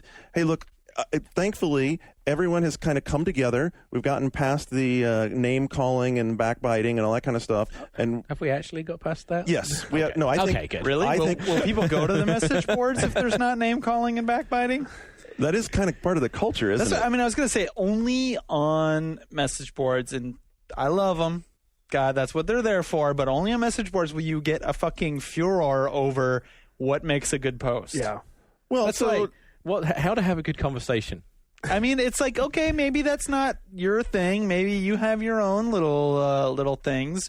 It's like good. It's like art. People know it when they see it. This is a good thread. This is a bad thread. But there are still general rules. Message board posts are like art. There you go. Quote of the week. But Brent. there are still general rules you can lay down to first-time people who are coming there about, okay, hey, in general, this is the kind of stuff Right. that makes a good And post. we appreciate the users trying to help other users do that, but ultimately it's our responsibility at Ziv Davis to Right. let people know how to make a good post. And what Yeah, makes a there's good just post. too much Bring down room for it to get chippy when people who are other posters talking about other posters Where'd you are. get this chippy word from, too? I've noticed you've used it a couple times. It Yeah. sounds kind of British. No, it's No? It's real. It's from the 80s. Well, a chippy in British is a place where you go and buy fish and chips from. So that's not what he So- means. sounds It delicious. doesn't fall from that. But people getting chippy. I don't know. Is Just that what the kids are saying on the street? Probably not. No. No, probably. Yeah, no. If I'm saying it, All right. definitely, probably not. You know, All right, just getting angry and upset with each other over stuff that like it's not a big deal one time, but it builds up and it builds up, and it's like that grain of sand that just keeps on rubbing in you, and that's where those threads went. I'm glad that we got past that. I hope everyone will realize that all of us want to have a really great community there. We have a huge amount of traffic on OneUp. We have a lot of users coming in there. I really appreciate, and I think then the reason I understood what happened is that both Thomas and Yak were like in there trying to contribute, and so they felt that I was being coming down on them for them trying to be helpful. And obviously if you're trying to be helpful and someone like smacks you in the face for it, you're like, dude, screw off. That's Yeah. bullshit. Yeah. And that wasn't what I was trying to do. What I was trying to do was not have them become the focus of other people getting angry, but let OneUp staff and the moderators be the people who set the rules, and then that's the framework that everybody can play in. And that's the way it needs to be. Sure. All right. Fair enough. Moderated community. Moderated community. So what is this moderated community? This moderated community Talking about- has, for example, the "What game did you play today?" thread, which we've brought up a few weeks running now, is 169 pages deep. and probably no stopping it. No, I mean, it's Because what, are actually people going to stop playing games? no, it's I hope actually not. become like the Twitter of our boards, where it's like a little glimpse into everyone's life, what they're doing today. So the most recent threads before I came down here was Millville has played Odin Sphere, Says07 is playing Shadow of the Colossus, and Talon64 is playing Deus Ex. Good taste, these kids. Good taste. So, I mean, I think what it does is it gives you a little snapshot of what other people are doing, and it's actually, I think, prompting people to play things, because you'll see these little waves come Yeah. through where someone will be playing something, and then a few posts later, you'll see a bunch of people playing the same thing. And I guess so. It sounds like it might annoy me, though, that thread. How would Because you- it's going to always stay near the top because everyone's going to be like, oh, I just got this But game. I think- I'm playing but I this think it's right these- now. You know, it's a real sense of community. You know? Yeah, it's I think it's all right. How would you compare this to Squadron of Shame? well, Squadron of Shame is different in that it's more a bunch of people playing a game, right? Yeah, what the fuck? Like, when did you guys ever play Psychonauts? Like, I did. Did you ever get like a fucking more than an hour into Psychonauts? I did. Because that was Yeah. a really great idea, and other people are taking it now because it was never properly dealt with. But it was No, Squadron of Shame was actually a coordinated taking that idea and handing it over to the community. We just never Right. played it here. well, that's but that's. Yeah, well, actually, the I think Squadron it's is too bad playing, because I think it's a great idea that would really work on one of I don't know about yours. you, Mark, but I'm a very busy man. Yeah, no, I got tons of fucking free time. But busy or not, would you like an excuse to go back and play one or two of those games that are on your You list? have 2 hours. Dude, I beat Roston 3 just in the last month. All right, See? shut up. Okay, so I'm saying you have 2 hours a week you could dedicate towards a game Yep. that it's decided by the community. I'm calling for it, community. If you hear me, if you're out there, Are you gonna play the game they tell you to play? if Right now- I'm on one of yours that week, if. then Right now- yeah, I am. Big if. Right now, Squadron of Shame's playing A Longest Journey, right? Yeah, that was what they're moving to. Yeah. They did Odin Sphere. It's a PC as kind of like a adventure, head PC off. adventure Yeah, game. you going to play The Longest Journey? I'll play whatever the fuck they say. If I'm on the, if I'm Well, on that week, that's what they're doing next. I'll play give it- Longest Journey. Oh wait, I already played it. Okay, win. Zing. But I'll play whatever the fuck they say for, I'll give it at least a couple hours that week if I'm All right. on that week. I think you guys should bring that back. I think it should be a regular thing. and I Well, think how you about should this? do We it have to figure out the justice. right way to do it. So if you guys Right. would like to contribute to the right way to do us, give us some sex suggestions, because so far Some the way we sex suggestions. sex suggestions. Sex suggestions. I'll take Jop anus relations. What? You ever watch old Saturday Night Live? Did Sean Connery take off some Jeopardy? Let's just move That's on. what that was. to Oh, the, okay. So, Teeth Mummy has a conspiracy theory that the whole Manhunt 2 debacle is just a marketing ploy. That now when they make it an M-rated game, that it's going to sell lots more copies, and everyone seems to agree. Black Dawn 2 said that he doesn't want to hear anything about Forza or Pokemon from us this week. Forza, I kind of agree with, and I heard a lot about Forza while I was in Japan. I'm surprised the amount of people playing Forza, but Yeah, I've heard enough about Forza on one of yours. So Slavic81 has a thread that I was worried would turn into a bit of a flame war, but it actually managed to stay fairly civil, and that was his premise was Nintendo is not brilliant, or how they learn to look like they're not incompetent. And I think his positioning was that Nintendo isn't actually doing anything fantastic, but everybody else is actually doing much more stupid things, and it's elevating everyone's perception of Nintendo beyond that. Wait, how did he back this argument So up what he as was far as saying the is that stupid Sony things? is expensive and the firmware is not finished and there's no games and then the Xbox there's hardware failures and pay to play online and then with the Wii is not like this sort of brilliant antidote to that because it has just as many problems. No, It's but just I that- think he's discounting Nintendo's decision to go after the casuals, which was very, Right. very brave, very, Sorry. very ballsy, and very effective. Wiser in this thread, so they've got into a big debate on the Wii, and a lot of back and forth on online gameplay, and but then it got into this sort of casual, and then Wiser said that casual versus challenging gaming is like liposuction versus eating right and exercising. What? The causal. Hold on. That's a causal leap. I almost don't want to know. Yeah. In fact, I do not want to know what the. But it seemed to all go to Yendero sort of summarized it as it was starting to fall apart in that there was a lot of optimism for the future, but a lot of disappointment with everything so far. But but it was an interesting attempt for someone to say something negative about Nintendo without getting flamed out of existence, which is what normally happens. What else we have here? There was a Asatir tried very hard to start a memorable glitches thread, which I thought was a very admirable attempt. It's a great. But there were a lot of people that were being kind of dicks to him, saying that it was boring and that it wasn't. So he was saying that with things like the glitch in Gran Turismo, where you would like go through the clipping path and it would shoot the car 400 miles an That's hour really backwards. exciting, actually. Which is a really cool Yeah. glitch if you can pull it off. And then Metal Raider said there was a glitch in Tony Hawk. It was another clipping path thing where you could fall. If you could go nose first through the ground, and then you could chain all the tricks together because you never landed. I was so excited about the glitch I found in Zelda 2, where if you jump off screen and turn to a fairy, you warp into a weird place, that I wrote a letter to Nintendo that was like 10 letters long, 10 pages long, and they wrote me back. They wrote you back. They wrote me So back. that's the good part. They wrote me back. I think this could be a very interesting Yeah, thread. it's a- if people would back off and actually like give it a chance. There are a lot of glitches in games that have really interesting and effects. fucking put the and- videos up on game videos because that's shit where you really want to see the stuff happen. Silence haters. That stuff fascinates me, like the glitches and people, particularly in the console exploiting stuff, them. because in the PC stuff it's a little easier Well, to yeah, exploit. Yeah, I know but- Mark. You're all about the Metroid Prime, like glitchy speed runs. where Yeah, they- people doing shit where they don't get the grapple hook, like in and there was Echoes. some Like that stuff shit's in awesome. Mario Kart where you could do a lap in 10 Oh, seconds. yeah, with you a can glitch, totally like Oh, crazy Mario glitches. Kart. in Yeah. Mario Kart. Crazy shit. F-Zero. Yeah. Holy fuck. So I would like check this out. I think it's the thread is just called Memorable Glitches. That it's by Asatir with 2 eyes. Check it out, and if you've got something, then put something in there because it deserves to live on. Mm-hmm. Ryan asks, what classic games should get the Championship Edition treatment now that Pac-Man has been so successful? Good question. And suggests Dig Dug and Bomb Jack. Mighty Bomb Jack. The strange suggestion. Dig Dug could be Dig awesome. Dug could be awesome. I mean, you can almost choose any game. Burger Time, like, comes to my mind just because it's in that competitive classic gaming milieu. Frogger, maybe. Donkey Kong. Yeah, Kong. Black Dawn Donkey 2 Kong. suggested Arkanoid. Do you want to Oh, I know love Arkanoid? Arkanoid. Yeah, Arkanoid. That already had the sort of the Arkanoid- CE treatment of Breakout Yeah, already. exactly. It had already That's- headed down that path. That's what I was going to say. It already was kind of a Yeah. CE edition. And then of- Gaming Geezer suggested Galaga. I mean, there have been a lot of... Having recently played the Wii remake of Galaga starring Pac-Man, not so much. Oh, God. See, I think Yeah, there's a so difference much. between... Because there's been slightly contemporized versions of old... There's like those Atari retro packs where they Right. took asteroids and made it look like, Rubik cubes Yeah, like I floating would tell around. that person, if you want to play the Galaga, it's called Galaga 88, and it's awesome. I was going to say, and it fucking sucks ass. No, it's the best Galaga ever made. Are you How about joking? like No, you're on crack. No, you're wrong. Defender. Galaga 88 is like brilliant, dude. It's You're wrong. amazing. That and Gapless both. You don't know what you're talking about. Wrong. You're Wow. retarded. Just because it has shit that you shoot and then it Dude, expands Galaga and 88 blows up, it Galaga does 88 not has make bosses, it great. it has like challenging backward stage. You don't know what you're talking about.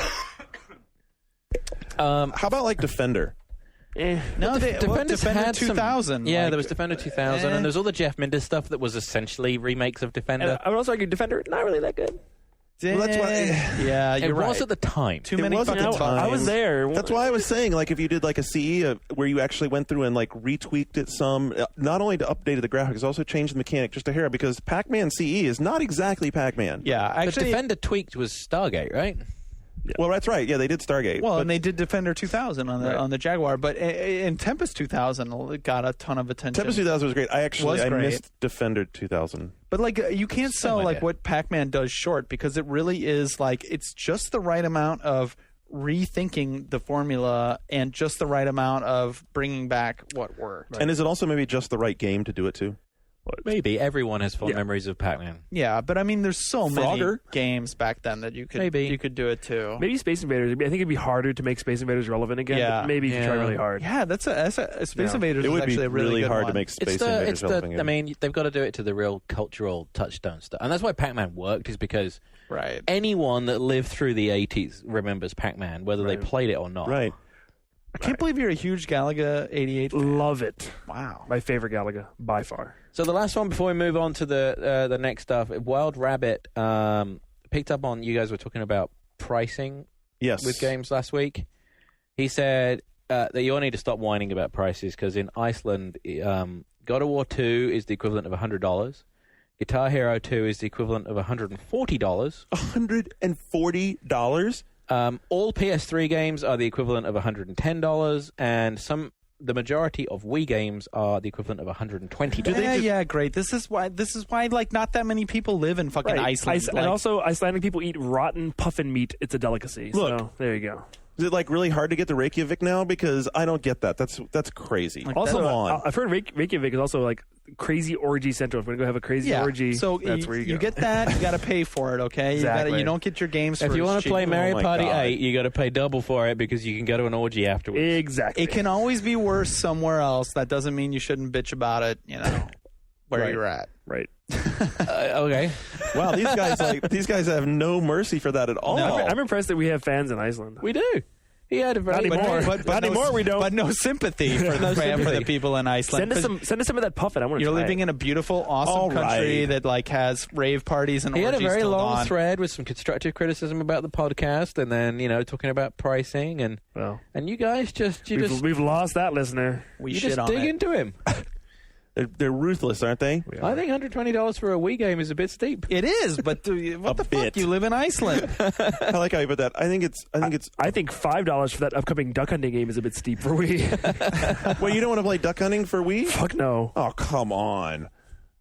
Have you seen that game? I'm just giving you a hard time, man. Come on. You know me well enough. I'm giving you a hard time. All right. So, one thing that caused quite a bit, speculatively, was the downloadable content exclusive for Grand Theft Auto 4. Or did it? Because then we found out after our original story that maybe it wasn't exactly a payment for just getting the so content. to recap, in a financial call, it came out that Take-Two has paid $50 million in two $25 million installments to Rockstar to get these exclusive levels. Right. That's right. The chairman of the board for Take-Two stated in this conference call that obviously we've got episodic content coming for the Xbox 360 for the title, and because the consoles do differ, there will be some differences in the games. My kids actually, so you guys want to talk about that, but the point was PS3 wasn't in those financials. Right. So that's where we came up with this originally. Right, but this doesn't necessarily mean that Sony couldn't have made their own separate deal to get separate exclusive downloadable content Right, for its but- for money down the road. But what we have been hearing a lot is that Microsoft is throwing a lot of money around, Right. like both in Japan and here, and really offering money for this kind of stuff. And like, but Sony's offering money too recently. oh really? Oh yeah, that's why like some of the rumors coming out this week, Haze, Unreal Tournament, Right. there's some weight to those rumors. But you know what? Like Haze, Unreal Tournament, GTA. Like why the money is not going in the right fucking place? Like If you're Sony, is what you're saying. right. Like the fact that GTA is coming out day and date on Xbox at all. Like Right. okay, that's problem one. But really, like, and 50 million sounds like a fucking ridiculous amount of money. It is. And it is a ridiculous It's amount a ridiculous of money. amount of money for an actual game exclusive. It is a redonkulous amount of money for downloadable content exclusive. But when we also, like, there was the other story about how it's more in advance than a... Well, than a okay, thing. So that was the clarification that came later. So the clarification that came later is that this was in fact deferred revenue, which is it's pretty common. The quote was that it was a revenue that is considered a liability until it becomes relevant to the business and is a payment received for work that has not yet been performed. But let's talk about how smart this actually is. If there's a perception out there when gamers go this fall to buy their next gen system, which Yes. more of them are going to do than did last year, even. Right. And GTA is the big system seller. Okay, all other things being equal, and let's not even say that the libraries are equal, and you have other things coming out this fall, whatever. Let's throw all that shit aside. This person cares about GTA. If there's an idea in their mind that they're getting something on the 360 or the PS3 that they're not getting on the other, and if one of them's cheaper than the other, that's it. Right. That makes the decision for him. So it's like, yeah, it seems like a ridiculous amount of money, but if you're getting 1 million gamers to buy your system over the other one because of this one little fucking tipping point. I mean, all it takes is this tiny little thing. If the games look exactly the same, okay, I'm getting this here, this tiny little thing, but it's something I'm getting only here. It suddenly makes Right. that little thing but worth a lot of money. because it's such a huge amount of money. Like it doesn't really make sense that they could make that back. I mean, unless they charge a lot of money for this downloadable content, more than you're used to spending for this downloadable content, Right. they're really not going to make the money back. So even with I think that you're ignoring what Mark's saying is that they're not looking to make the money back on the downloadable content. Right. They're looking to make the money back by virtue of, But I of think incremental I think as an sales. investment, like, okay, this is going to make people buy more hardware, more software. I still don't think they're going to make that's the money the back. gamble. Like, the pressure that Take-Two is under right now, because I mean, the reason they went through everything that they did was because they don't have anything except GTA that Right. sells in significant numbers.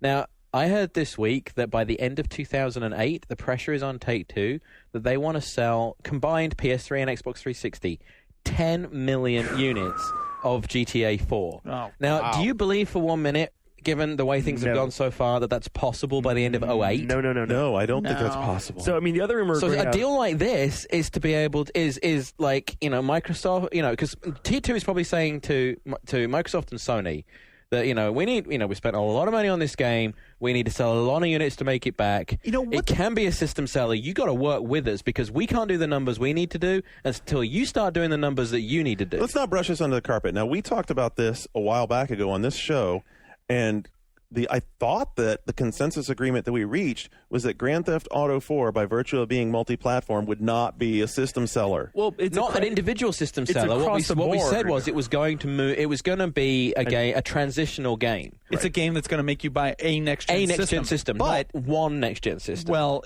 unless one system has a better version of it than the Right. others. So this $50 million thing is as much a marketing expense for Microsoft as it is for anything else. It could also be a potential goodwill payment for when Take-Two is on the chopping sales block after Take-Two is already on right, the but sales block. after the release of GTA 4, it's Yeah. a badly kept secret that Take-Two's for sale, and well, maybe Microsoft's like, maybe we'll buy you.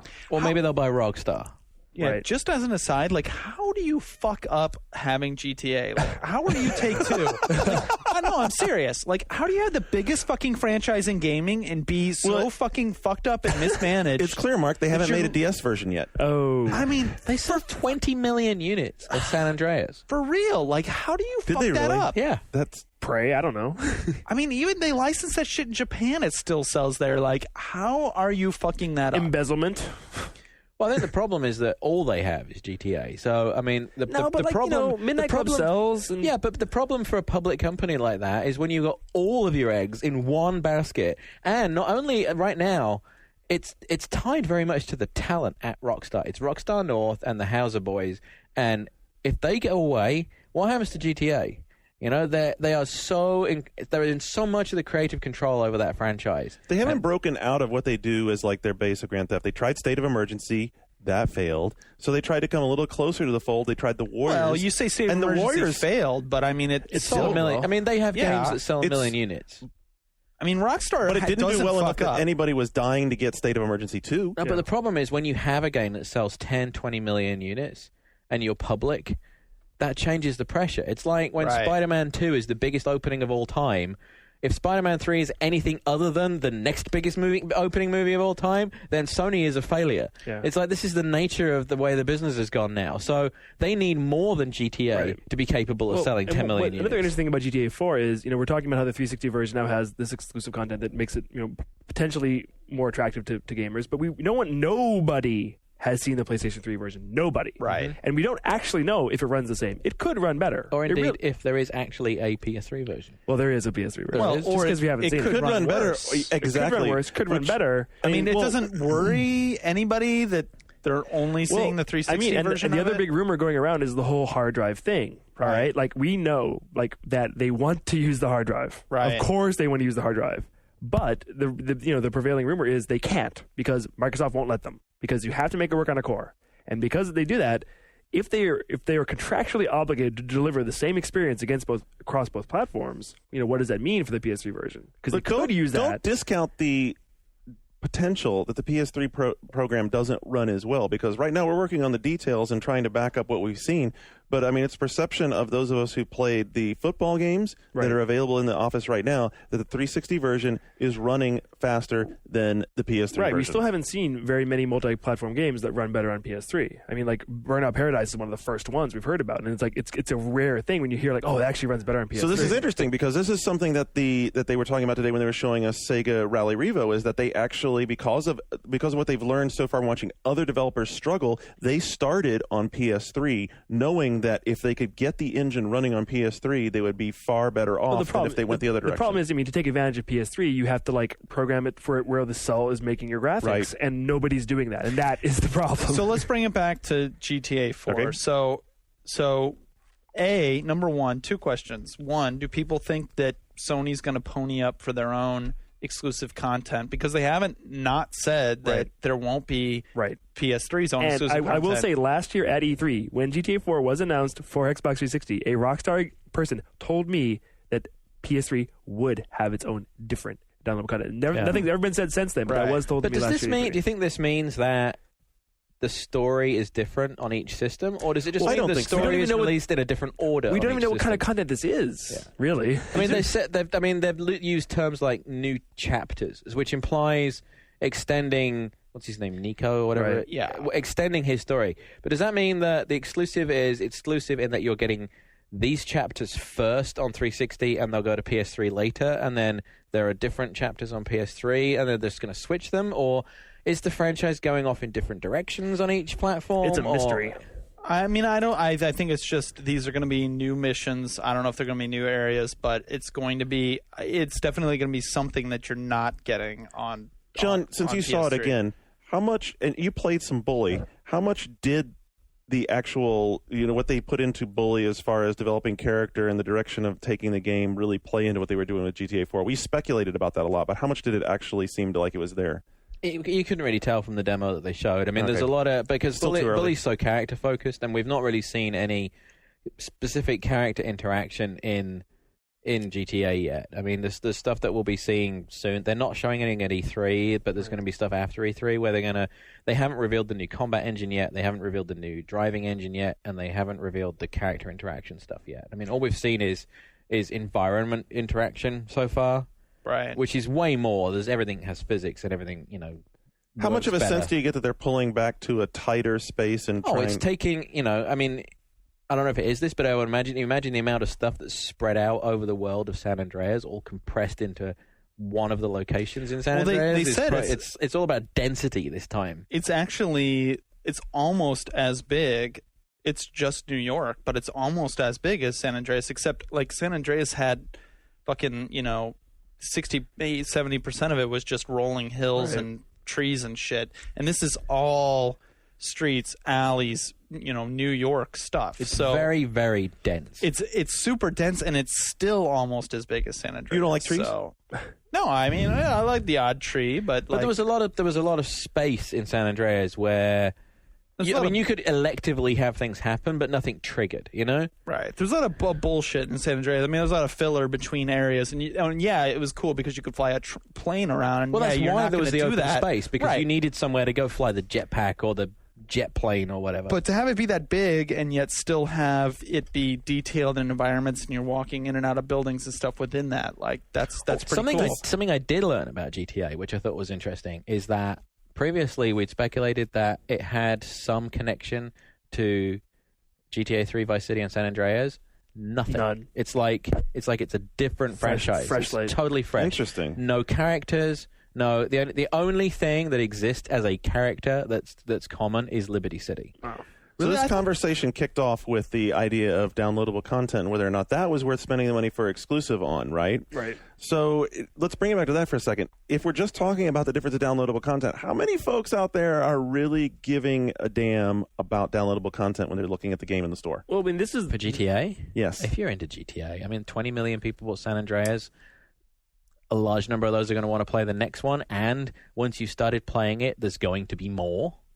I mean, How much look difference at the is number the of DLC people gonna that make? downloaded Shivering Isle. Right. It was huge. This is the highest profile DLC, and the other one we're Yeah. going to talk about. We should talk about is Tomb Raider, which Oh, I have plenty of scoop for you on that. Well, yeah, because Tomb Raider Anniversary just came out for PC and PS2, and it's really good, and everybody likes it. And I loved it on PS2. yeah, and they just finally announced that it is coming to Xbox 360, but not in the way you thought. It's going to come as downloadable packs, and you have to have Tomb Raider Legends still to run them. That's What- such bullshit. And isn't it But bullshit? they have to. It's the only way around it. Isn't that to keep the downloads right? small? It's so that you can put on a memory unit. That is why it is that way. Really? It's Yes. not. Well, it's not just because they can put it on memory. It's because, like, look, they haven't really figured out. There's no games that are technically in real episodic distribution through live. You've got two different animals. You've got live arcade stuff, right? Which is whatever, and they bumped the limit up on that. But it's still, what is the new limit? 100. Whatever. I don't Big. know. Whatever the limit. Yeah. It's fairly big, but it's not. It's not like the size of Legends. And then you've got DLC packs like Shivering Isles, which you talked about, which can be which don't have that limit on there, but they have to have the original game on there to be a downloadable Right. pack. But, like, which you is have to why wonder- they had to go But that you have route to wonder, with this, right? IDOS is taking a game that at retail would probably perform pretty well. If They're gonna do it at if they- retail. eventually. But Yeah, like it's right not gonna now, be that long down the road. they're so limiting their market. You have to have this disc. You have to buy these 4 pieces together. It's just like, why not just put it out on a disc initially? The whole, it's almost like you wish you could play it over again. If only Microsoft could have known that Sony was going to launch at the prices they launched, and they could have launched every system with a hard drive. Like that's It's too late, though. Yeah. That I don't shit think is the Tomb really Raider. I don't think the coming Tomb Raider back. DLC is going to do very well. I'm going to say that right now. I don't think it's going to do because even if particularly you're a well. fan, maybe you got rid of that game. You have to buy it Right. again. No, right. And how those well peop- did Legend do on 360? did Do we well. know? It did all right. Legend on 360 actually did pretty well, but Legend on 360 was developed from the outset as we're going to do it right for 360. This doesn't feel like, I mean, to me, they all along said this was going to be a PS2 game. They never said anything about 360, so that but we it was have a no PC reason- game, so you knew they had higher res assets they could play with. Yeah, but you know what? That's not what they did on Legend. On Legend, they actually developed it to work on the 360 the right way. They didn't just make a PC port. The reason it looks good on 360 is because they did it as a 360 game. No one's ever talked about doing a 360 game. I'm not convinced that they've even thought about doing a 360 game. I mean, it really concerns me that it really concerns me that Anniversary on 360 could wind up looking worse than Legend, and that would be, God. How You know what? I don't- stupid would that be? How many people fucking care about Tomb Raider anymore? Hey, I do. I don't fucking care about Tomb Raider. People still care. What is this, like 1994? No, I don't give a this fucking game is shit. good, dude. It's good. Whatever. It's Anniversary. It's the same goddamn and game also repeated right- over again. Unless you played it the first time, you don't fucking care. You know what's important Let's about move Tomb on. Raider right now is that because the Wii has made things more casual, that anything in gaming that's iconic Yep. is more important than ever, and that's why GTA is more important than ever. It's why Tomb Raider is really important, because Lara Croft in the broader canon of gaming still means something. I don't know how much she means anymore. I really don't. But Well, I think that- I guarantee people that don't play games know who she is. Well, they do because of the movies and because of all that. Right. But in gaming, it's almost like it means something in history and it means something in the movies now. But like in gaming, I don't know. How excited are you for the next? Well, the Tomb point Raider to me game? about the Tomb Raider fiasco is that Microsoft Live, for as progressive as it portrays itself in the world of we're like the future of online gaming, we can do all these things, can't handle just straight up plain old, we're going to distribute this game via live. Right. Here's it going to be, because they haven't sorted out how to do that. Well, exactly and right. it is progressive, but I mean, as progressive as it can be, it is still limited by Right. the fact that not everybody has It's a hard limited drive. by the hardware. And so this is something that kind of comes in to bite them. And for instance, like the next subject we're about to talk about is Manhunt. And one of the ways that games have gotten around the AO rating before, such as singles, is that rather than going to retail, where you get into the whole hubbub of is a retailer going to actually put this on the shelf or not, is that they went digital distribution. They had a game called Singles. Singles was It was kind of a sexy Sims takeoff. and it wasn't very good, apparently. I mean, I'm not entirely familiar with the game, but apparently it wasn't super to any extent. You haven't played it for any hours after midnight No, when did you're you weren't like, in the hot asleep tub. or anything. Hot No. tub Remember with the 5 hilarious? Did you walk by their booth at E3 a couple of years ago? It was hilarious. No. They had this crazy love bed, Yeah. and you saw it. I saw it. It was funny, wasn't it? Something That's I not something thought you want at E3. No, but they got around. So they got around the AO thing by going digital distribution. So this is now going to be apparently a problem for Manhunt, because the saga took an even worse twist today with Take-Two announcing that they have. How do you call this? Patrick sent this to me. They've suspended the release of Manhunt What's so 2. stunning is I've played Manhunt 2 on Wii, and it is not an adults-only game.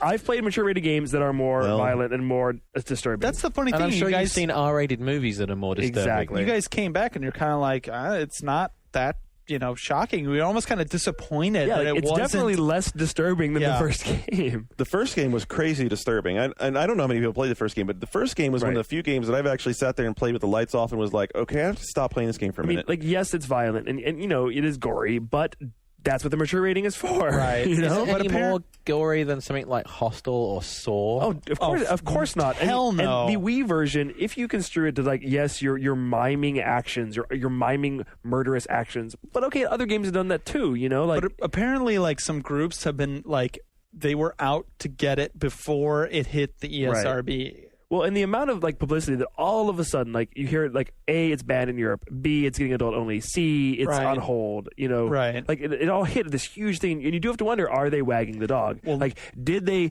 submit this to ESRB knowing it was going to get adults only just to get all this publicity? That is the question that a lot But of people are asking. you said yourself it's not an adults only game, so I give them the benefit. Of course, maybe now they're enjoying it because Right. it's well, I okay. mean, we'll do whatever it takes now to get it out in a curious. mature rating. I mean, the way you submit to ESRB is a tape of all the most offensive bits. That's Right. what you do. And I'm curious what they submitted and I'd still love to see those Yeah, tapes I'd from a love to see lot of those games. tapes. From a lot of games, but something I thought was interesting about about some of the announcements that are some of the releases that came out as part of this was what was exactly was the Nintendo phrasing? Was it something like the Wii? Nintendo systems will not play adults only On games? Nintendo.com, it says that Nintendo will not license AR-rated games. And Sony also adheres to this policy. Yeah. So you know how all the systems have the software in them now to detect what the rating is because of parental controls. Yes. Do all of them have hardwired into them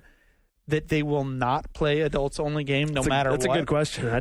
Because when you Actually, I wonder if I've not checked, but I wonder if the parental control actually tops out at M. Maybe.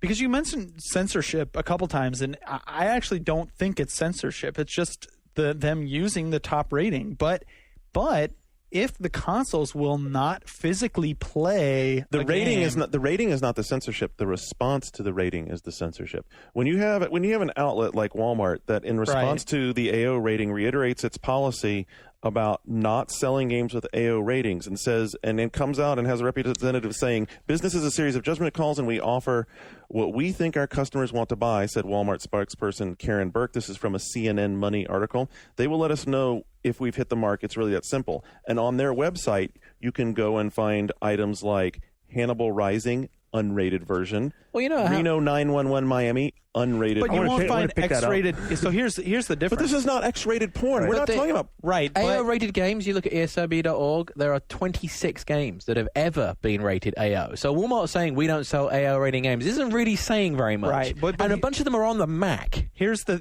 Really? thing. Right. Yeah. None of them are games you've ever heard of, I'm sure. No. Right. So here's the thing. Like, whatever the worst rating that you can get, the reason they should almost create another thing between adults only and mature, because whatever the worst rating that you can get is, it's automatically going to be banned everywhere. It's the same thing with the X rating. They even tried with NC-17 to get around that. They tried to create something that was not X, that was artistically, and it's still the same People thing. treat it like X then. Yeah, exactly. The same thing happens. So it's true. Yeah, you got to get like creative with your naming. It is. I think it's truly, truly, incredibly sad that you can't have something in gaming that is something that maybe like a 16 or 17-year-old person shouldn't be playing.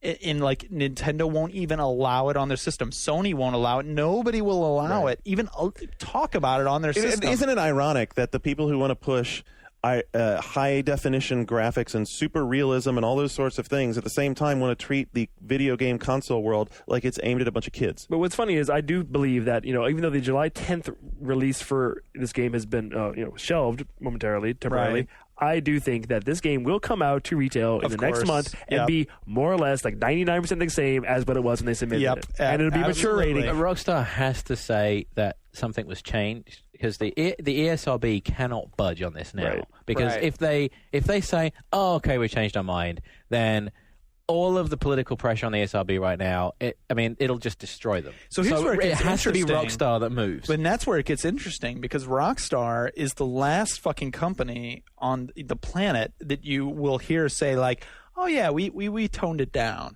We so this is where the impasse is going to come because I guarantee that Patricia Vance and the ESRB will not budge because if they do, that's it. They're fucked. It's over. Right. Well, and they're already on very delicate ice. Yeah. I mean, they face threats all the time from, obviously, like the legislation we talked about in New York State, like very, very seriously threatened of, are your ratings even relevant any longer? I don't know. When's this all going to change? When are games going to essentially be allowed to grow up and cross multiple age and content levels? I don't know. I think the time maybe when someone does a game that, because even though it's adult content in Manhunt, it's sort of really petulant adult content. It's like, it's just like over the top crazy. It's not adult themed or mature in the true sense. It's just like crazy graphic. Come on, you pointed out the two that I would have pointed out. Saw and Hostel. I'm not going to watch those movies because I know what's in them. I'm not interested. Here's the closest thing I can draw to it, like male and female nudity. There's always a double standard in movies.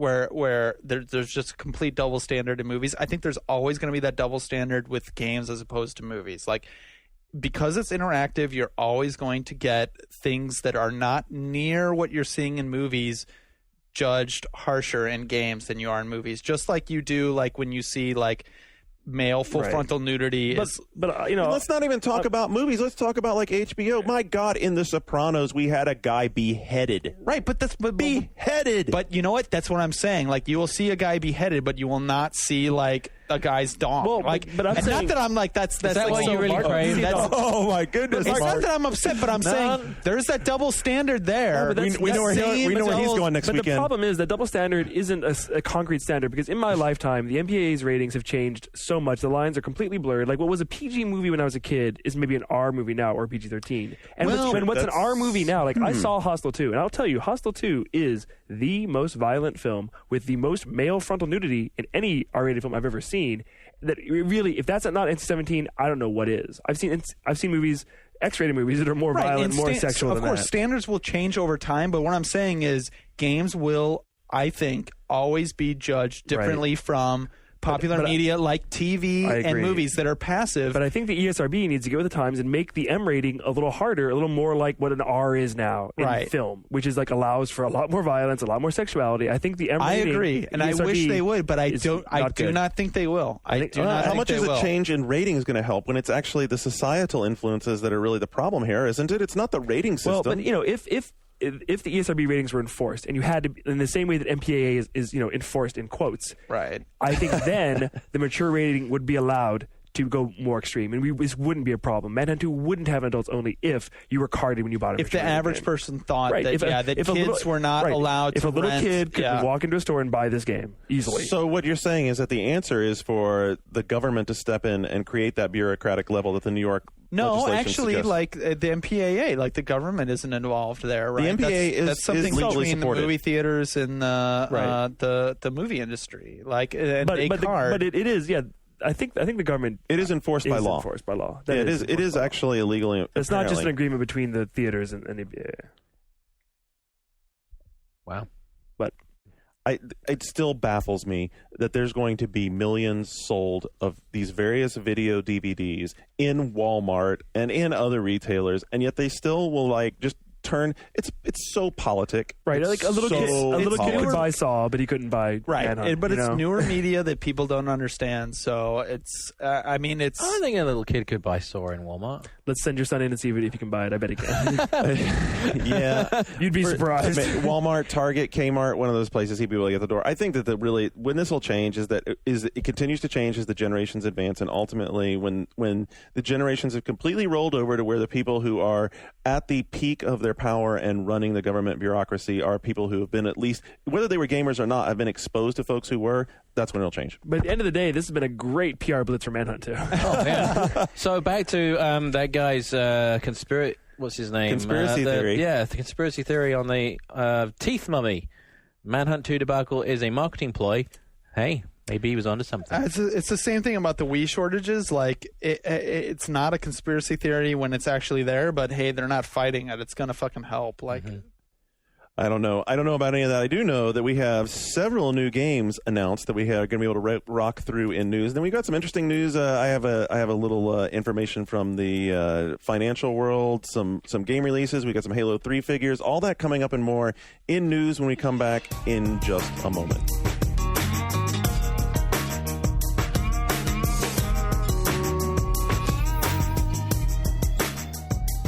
You are listening to One Up Yours on the One Up Radio Network.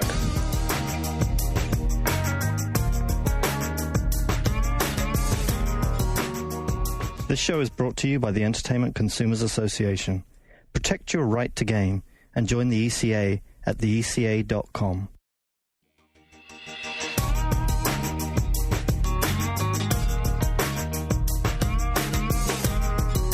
All right, folks, and after a extended delay due to a little complications with the laptop and hardware and Macs crashing, we're back to do the news. We're actually recording this on Friday afternoon. We had a little calamity that we thought was going to be a big disaster. Didn't turn out to be the end of the world, though, because you just listened to the first two segments of the show, which you wouldn't have if it had been as bad as we had thought it was at the time. I got to say, it's been a very sobering break, though, and without the beer goggles, you guys don't look so good.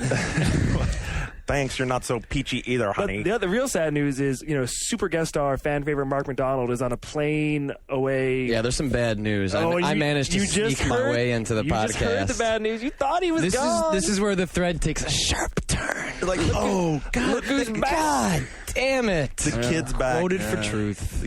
Well, there you go. All right, kid. We're going to turn the news over to you because instead of me having to read it, you're here. Might as well let you do the news. Why not? All right, we're going to start with the game announcements. There's actually a shitload of stuff going on this week, which is probably going to be standard practice till we get There's to some E3. crazy game announcements, though. Unexpected stuff. Yeah. But now, wait a minute. It was sort of expected that BioWare was making a DS game. Just not Sonic the Hedgehog. I know. How weird is that? Really?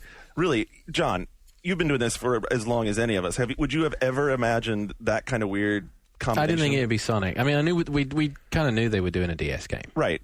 But if I hire BioWare to make a RPG for Sega, I'd be like, how about like a PSO? Right. Like Something kind of makes high sense. concept, like their kind of storytelling. And it's going to be an RPG, so there's some sort of... I mean, one of the quotes was like, we're looking to tell a story in the Sonic universe. Like, what the hell is the that's story kind of of a the bad. Sonic Yeah, I think universe? that's kind of a bad idea because Sonic is at its worst when he's having a story, when he's like having sex with human guys, females, and We did this already. we did it, but we lost it. No, we didn't. Yeah, we fully We lost started it. talking. Oh, we did? Yeah, we fully lost it. Right. That's when we realized it wasn't taping. We lost the news segment was done. I thought I really thought that too. I was like, oh wait, we lost that. Yeah, Because I it was- remember you talking I about... was about to tell my sister Sonic. but I think that actually we'll leave this in because it makes for a really interesting meta. I mean, people be like listening. They're like, "What is he It's talking?" like deja vu that's all over right. again. We did talk. we had this conversation minute. last night. Yeah, we had this conversation, but we're having it again now. This is a copy-paste. Well, I was going to drop my wisdom about Sonic, previous RPG history. Sega tried to make a Sonic RPG back in like 1993 for the Mega CD. They had Falcom, the guys who make Ys.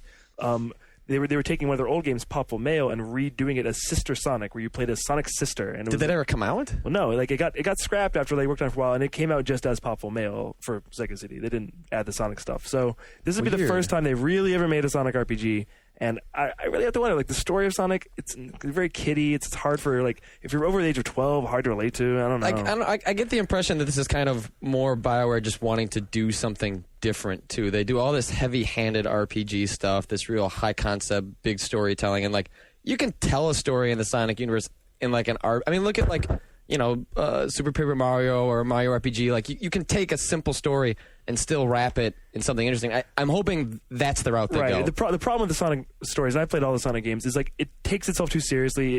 It really, you're supposed to care about these characters in this world. Well, and it's ever since it went 3D, that's when they started taking themselves the seriously. Dreamcast game had a bit of action sort of but it was still RPG-ness little, yeah. But what makes Paper Mario good is like, it's like the wink, the in jokes. It's kind of meta. Like, hopefully Sonic will go that route. If they just try to be genuine about it, I don't know if anyone over the age of 12 will really be able to dig it. Yeah, we'll see. You're such a cynic. I'm keeping an open mind. Yeah, I mean, I'm an old school Sonic fan, but Sonic is not what he once was.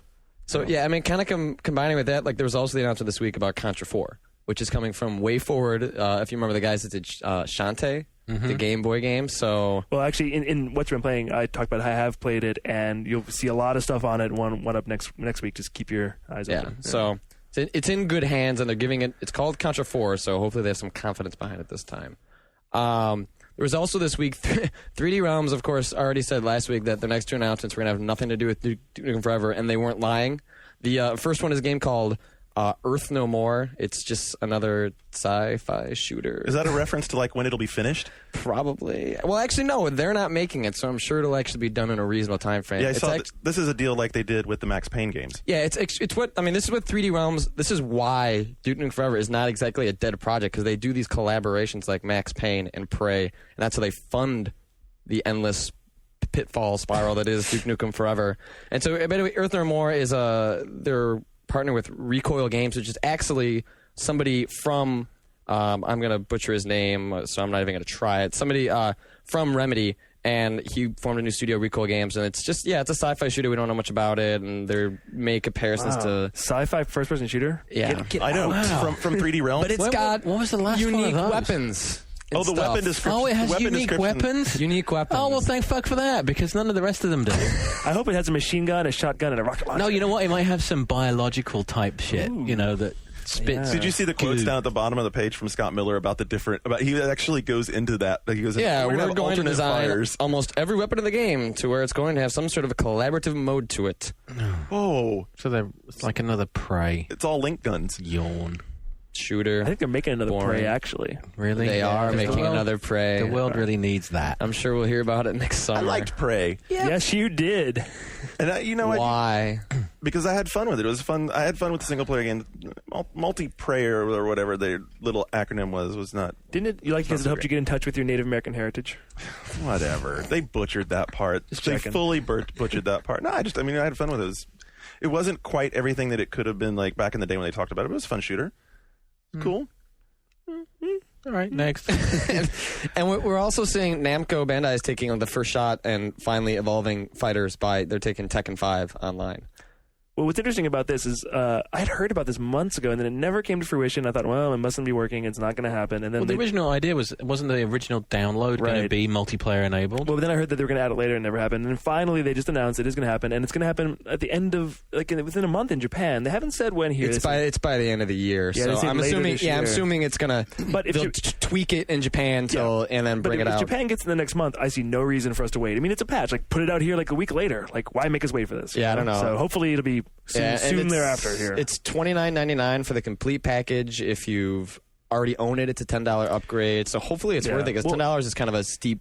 It adds more than just the versus. It adds a practice mode. It adds It's got single player stuff too. single player stuff. Things that people were missing. A practice mode that wasn't in the original Tekken Right. 5 to begin with. So Yeah. So there's a lot of really interesting stuff they're doing there. And then Tekken's like a series though that like used to be really popular, but of late, every time I hear it brought up, people start to kind of poo-poo it. At least around this office. It's still popular, actually. I mean, like Tekken 4 was a step back, but Tekken 5 is good, and like I think it's on the upswing now. So I think it just paled against, particularly Virtua Fighter, and it didn't look as good. right. yeah.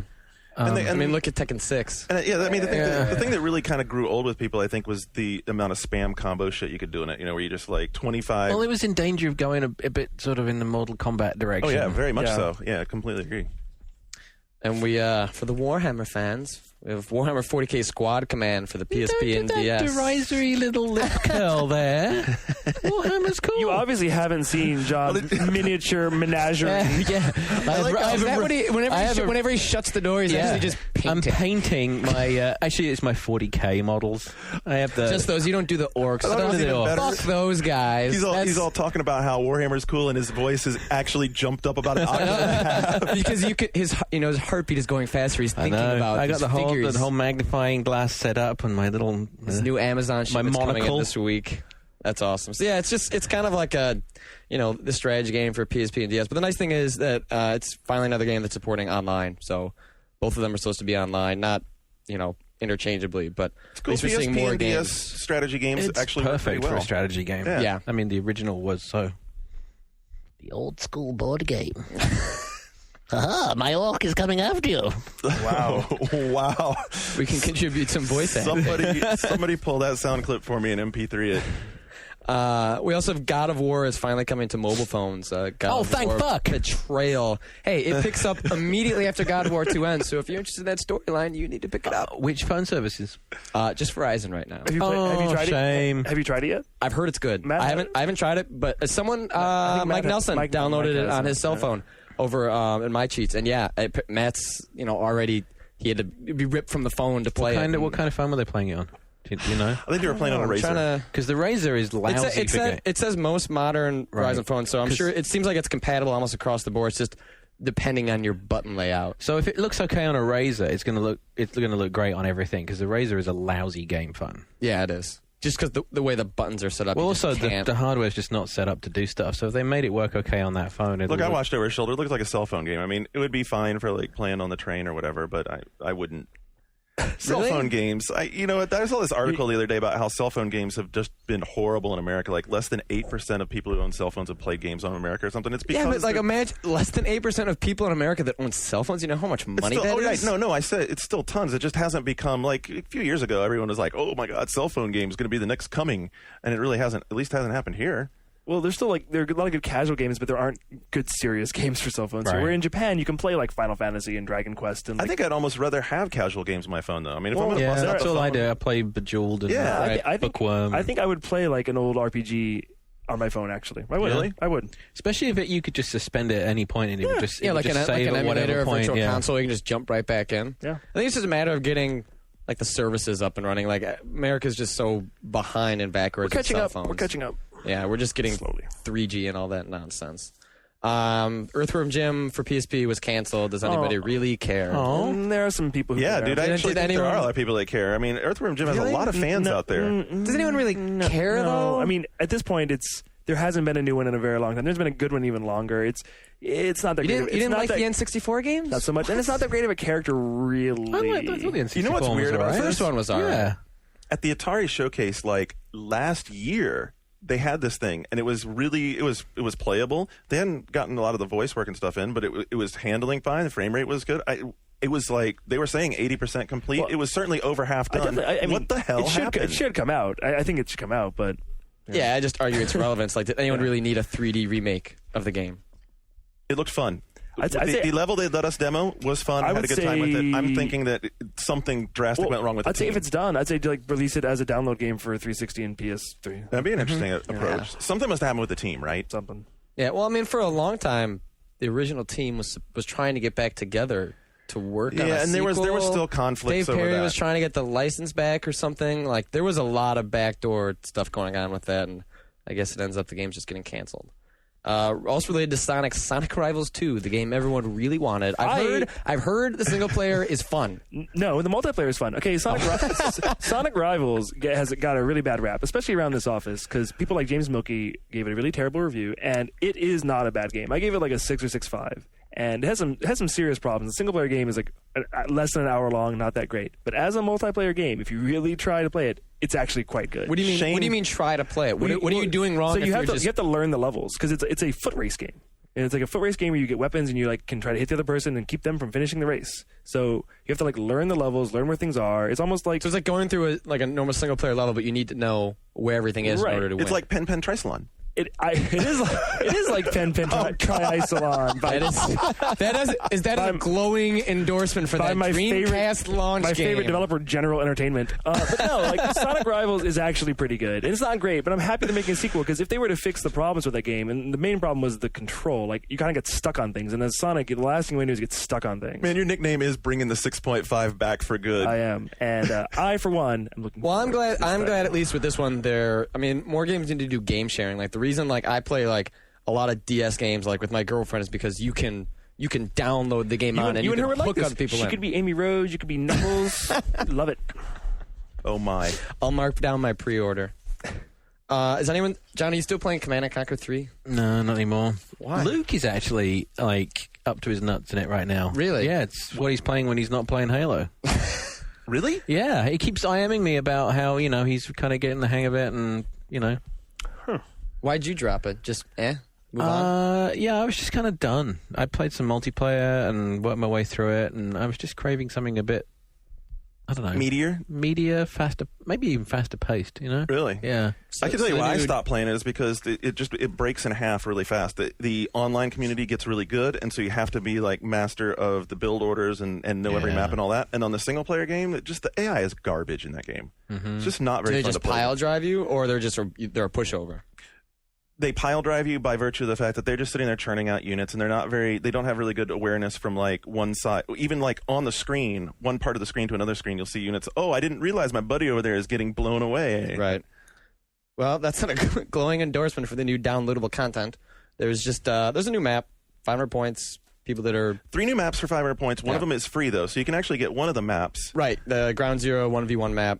It's complimentary. And it is good news because the way to play the game is multiplayer. Right. So actually, this is good news for this game because the way to play the game is multiplayer and maps keep it fresh. Pretty good pricing, actually. Really and I like the idea that the map is free and then like it entices you in and then you're going to download more. Like if we have more of these like teases, like I'm more willing to get in on it when I know what kind of quality I can expect. And just because me and Garnet stopped, we played the shit out of it because we reviewed it. Right. So we played it all the way through once, and then we've been playing it again. Yeah, it was game of the month in each. Right, year. and I've just reached saturation point with it because I played it so much. I didn't stop playing it because I played it a bit and got bored of it. I did go back to it on PC though because I really did prefer playing it with the PC controls. Yeah. Just the mouse. You just got tired. Is it too slow with the controller? I just like being able to jump around the screen quickly with a scroll. I mean, actually, they did some great stuff with the controller of being able to bounce different locations, but it just not enough. I still think something that they should do is let you customize the controls more. Because some of it still feels a little unnatural and having to hold 3 things down. And Shu would have loved that. Yeah, he loves the Lord of the Rings because he likes the older control scheme better. He likes that one. Shane's still playing MotorStorm. But will you be with the new download? Well, I will when the new content comes out next week, hopefully. Yeah. Finally, they finished the game, sort of. Yeah. Now we have some actual single player content. Yeah. There's a new time attack mode. Fun. The time attack mode is actually cool. I like that they're adding the content. It's right. At least it's free. There was a problem with this for a while, right? Yeah, they've been testing it. Yeah, it's supposed to come out, and then they would get to push back a day, and then it was supposed to come out, and then push back a day, and now it's finally. There's more content coming out that is not free. That's the new track, the new vehicles. That's coming out in a few weeks, and that costs money. Okay, cool. But this pack, it's out already.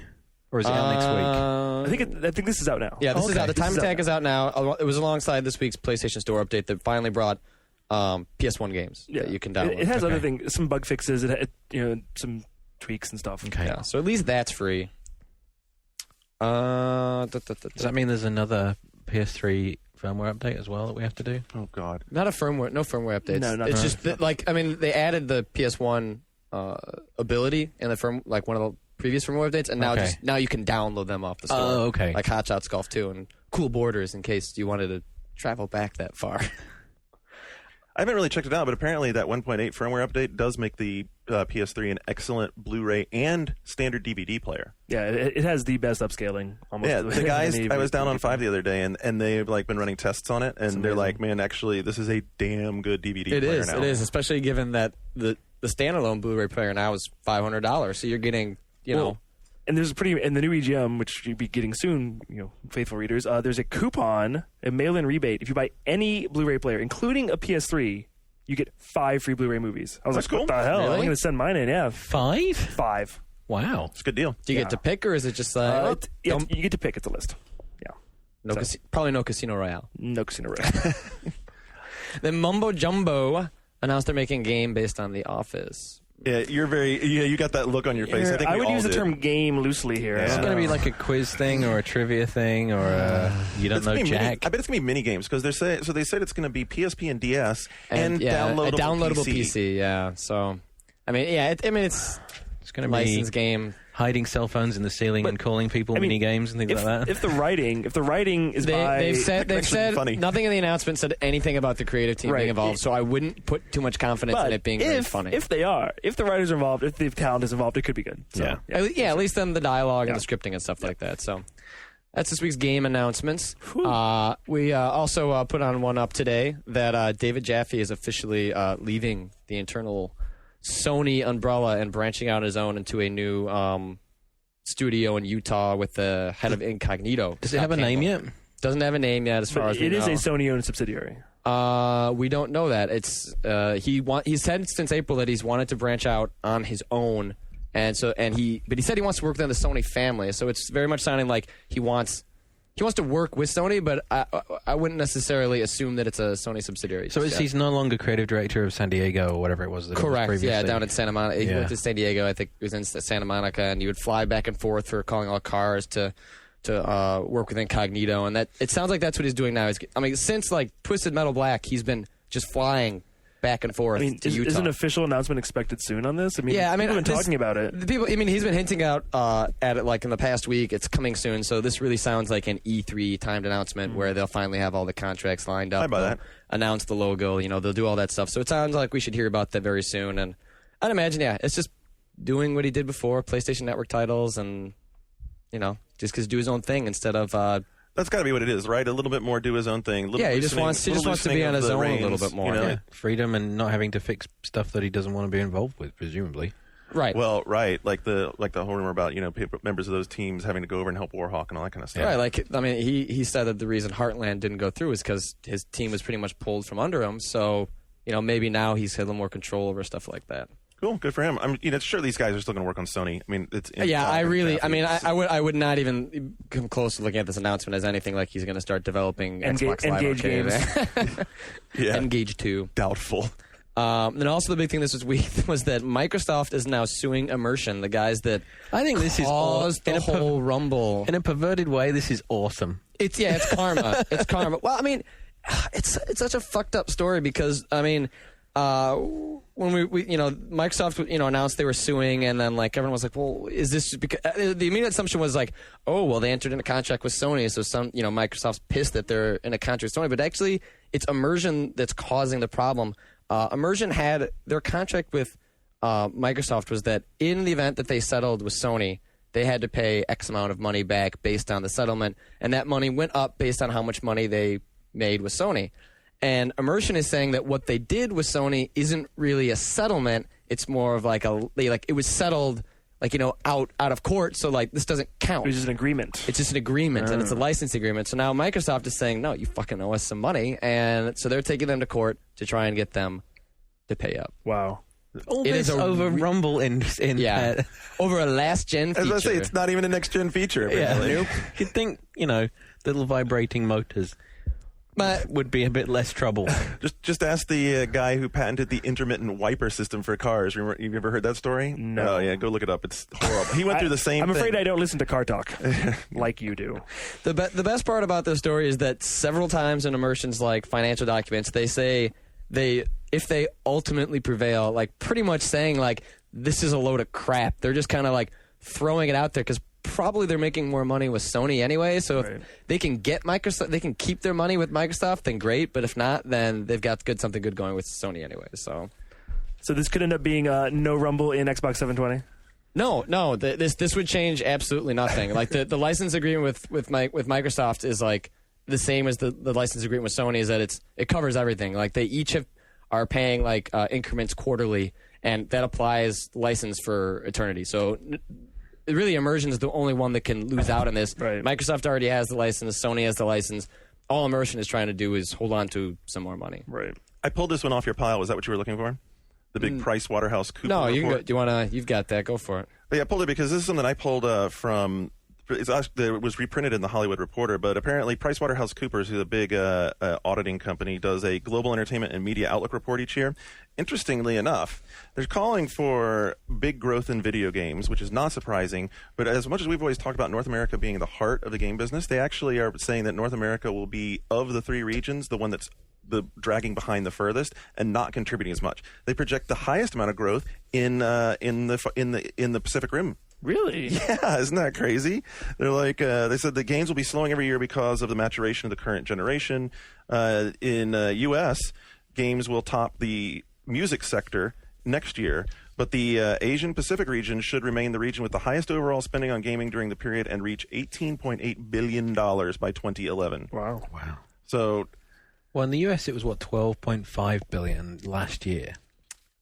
So they're saying that it's going to start plateauing soon? right, they're saying that we're not going to be increasing at as great a rate as it's increasing in other regions. In U.S., the gaming sector growth will trail all other regions during the 2007 to 2011 framework, with this year's 15.5% growth shrinking to only 3.3% by the end of that period. I mean, that might have something to do with the number of people. I mean, there's only 300, 400 million people in the U.S. and still over 1 billion in the Pacific Rim. I have to feel that PricewaterhouseCoopers is ignoring the popularity of Wii and DS and how it's bringing in new gamers. That's an interesting point. They're also projecting a pretty early turn to the console cycle because they're saying here that sales will slow during 2009 to 2011 as the machines approach maturity. I think they're misinformed. Yeah. Why would they I think slow? they're missing there. Yeah, they're missing slow there. as That's when the prices are going to be being slashed at that point. Mr. Price, Mr. Waterhouse, you don't know what you're talking about. But maybe the Mr. sales. Cooper's okay though. He's Huh? all right. Maybe the sales dollars don't increase as great because as the price drops, the number of sales doesn't increase enough to keep pace as far as dollar volume. I don't. Well, no, because at that point they're not losing any money producing the machines. They're selling more software. So I don't. I think we're all calling bullshit on your story there, Garnet. I'm just so on my story. It's Sorry. PricewaterhouseCoopers. They also go out on a big limb and predict the shrinkage of the PC games market to continue. Well, big limb. Yeah. Anyway, that's that report. But didn't EA just form like a whole The Sims like studio? The PC market's not going anywhere. Also, kind of related to Microsoft this week, there was some confusion. At first it was like everyone thought that Microsoft paid $50 million for GTA's episodic content, but it's really, whatever happened behind the scenes, like I'm sure there's some sort of wrangling, but basically what's happened was that Take-Two reported they're going to be paid over the next year like $50 million, and it's more of an advance. Like you should think of it as like a music contract. Like when a big artist is going to have a new album coming out, they get X amount of money in advance. Well, we did talk about that in the second segment a little bit. Oh, okay. And we think that is possibly bullshit too, because how much money could they possibly make off this content, and how much are they going to charge for it to make $50 million? I mean, really. Especially considering, really. Microsoft I think the cut is 70-30, something like that. As far as the Xbox Live I think content. Microsoft's probably viewing this as a marketing expense. Yeah. If they don't make it back, then they still get the marketing and the publicity that they've got. And they get to more intrinsically link the GTA brand to 360 than Exactly. Sony is apparently doing with PS3. Exactly. So really not that big of a deal, just kind of standard stuff. Also, the PSP firmware is finally going to officially allow us to use the 333 megahertz speed so we can run our games at an acceptable frame rate while draining the battery just a little bit more than usual. Nothing new to Shane. He's been hacksoring his PSP Actually, for years. I haven't. Ryan O'Donnell Game Videos has, and I would watch how Wipeout ran on his, and I'd be like, damn, this runs a lot better than mine. Because Wipeout and GTA approach 60 frames per second when you're running it at the. You basically need to be sitting next to a wall. Plugging your PSP in you're to get anything out of this. Overclocking your PSP, so that's why they hadn't officially made it available previously, because it's not within the terms of proper use or whatever. Okay. But right, and this isn't going to affect anything that's already out there. Right, like this isn't retroactive. Like your games aren't gonna, unless you're in the homebrew community and know how to access this stuff already. It's really not going to change anything. But it does mean we could start seeing some really nice looking games. Maybe if we finally get that PSP redesign going on, larger battery. Is this something that God of War is taking advantage of? Is this why God of War looks so awesome? That was a lot of the speculation, was that a game like God of War needs something like this. Because it looks like the PS2 noticeably game. better than any other PSP game. Right. Well, that actually, and Crisis Core Final Fantasy, which I've talked about, the game looks incredible. It looks insane. It looks better than most. Better than most PS2 games. Yeah. Wasn't the original explanation for why they didn't have it clocked up battery life?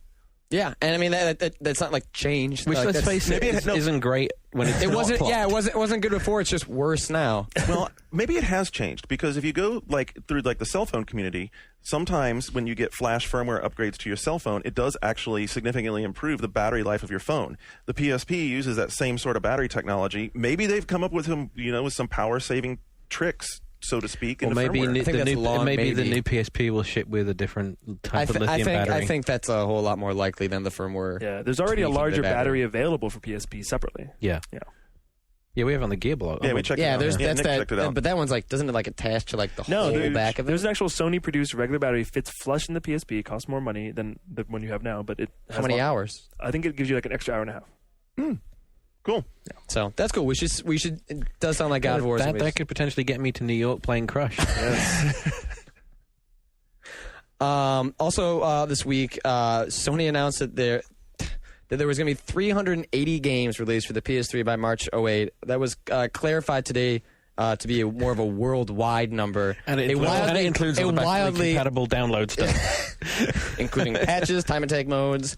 And it's And more the like, last year of PS2 releases. it's more like 145, and it's only June. Like a lot of these games aren't going to make that window, and so I mean, So look, the big deal here is that they're starting to beat closer around the topic of we know we need to get more games out. Right. That has been like the mantra. Like even on their blog, it's just been we know it's games. We know we need more games. They're I have coming. to say, I am impressed with the PlayStation blog. I really like their blog. Yeah. I like how transparent it is. I like how, as I've said before, like anybody who looks at that will know immediately what it is. Whereas Major Nelson or Nintendo doesn't have one, but like Major Nelson, we know what it is, but like Even Casuals Major don't. Nelson, Gamerscore, like those Gamerscore guys, you're really not even sure who they are. You know, they work at Microsoft, But this, like, it's like, Eric who runs PSN or some of the PR guys. You know or exactly who they are. Jack and, Yeah. yeah. I mean, they were responding in the comments afterwards.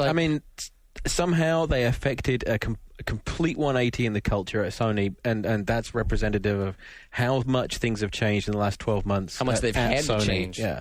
But it's a different company now than it was even when the PS3 was launching. Yeah, I mean, like right alongside, Ken Kutaragi today was, or this week was he officially. I mean, we've known about it for a while, but he officially stepped down this week. From stuff that you hear from people that used to work at Sony and stuff, that could be a big factor of it because there was a lot of control exerted from Kutaragi's office over I'm sure. the way things were allowed to be communicated and when, and it had to come from his office. Anything particularly to do with hardware, like he was the man, and if it wasn't coming down with Kutaragi's approval, if you stepped out of turn, you would get slapped. Yeah.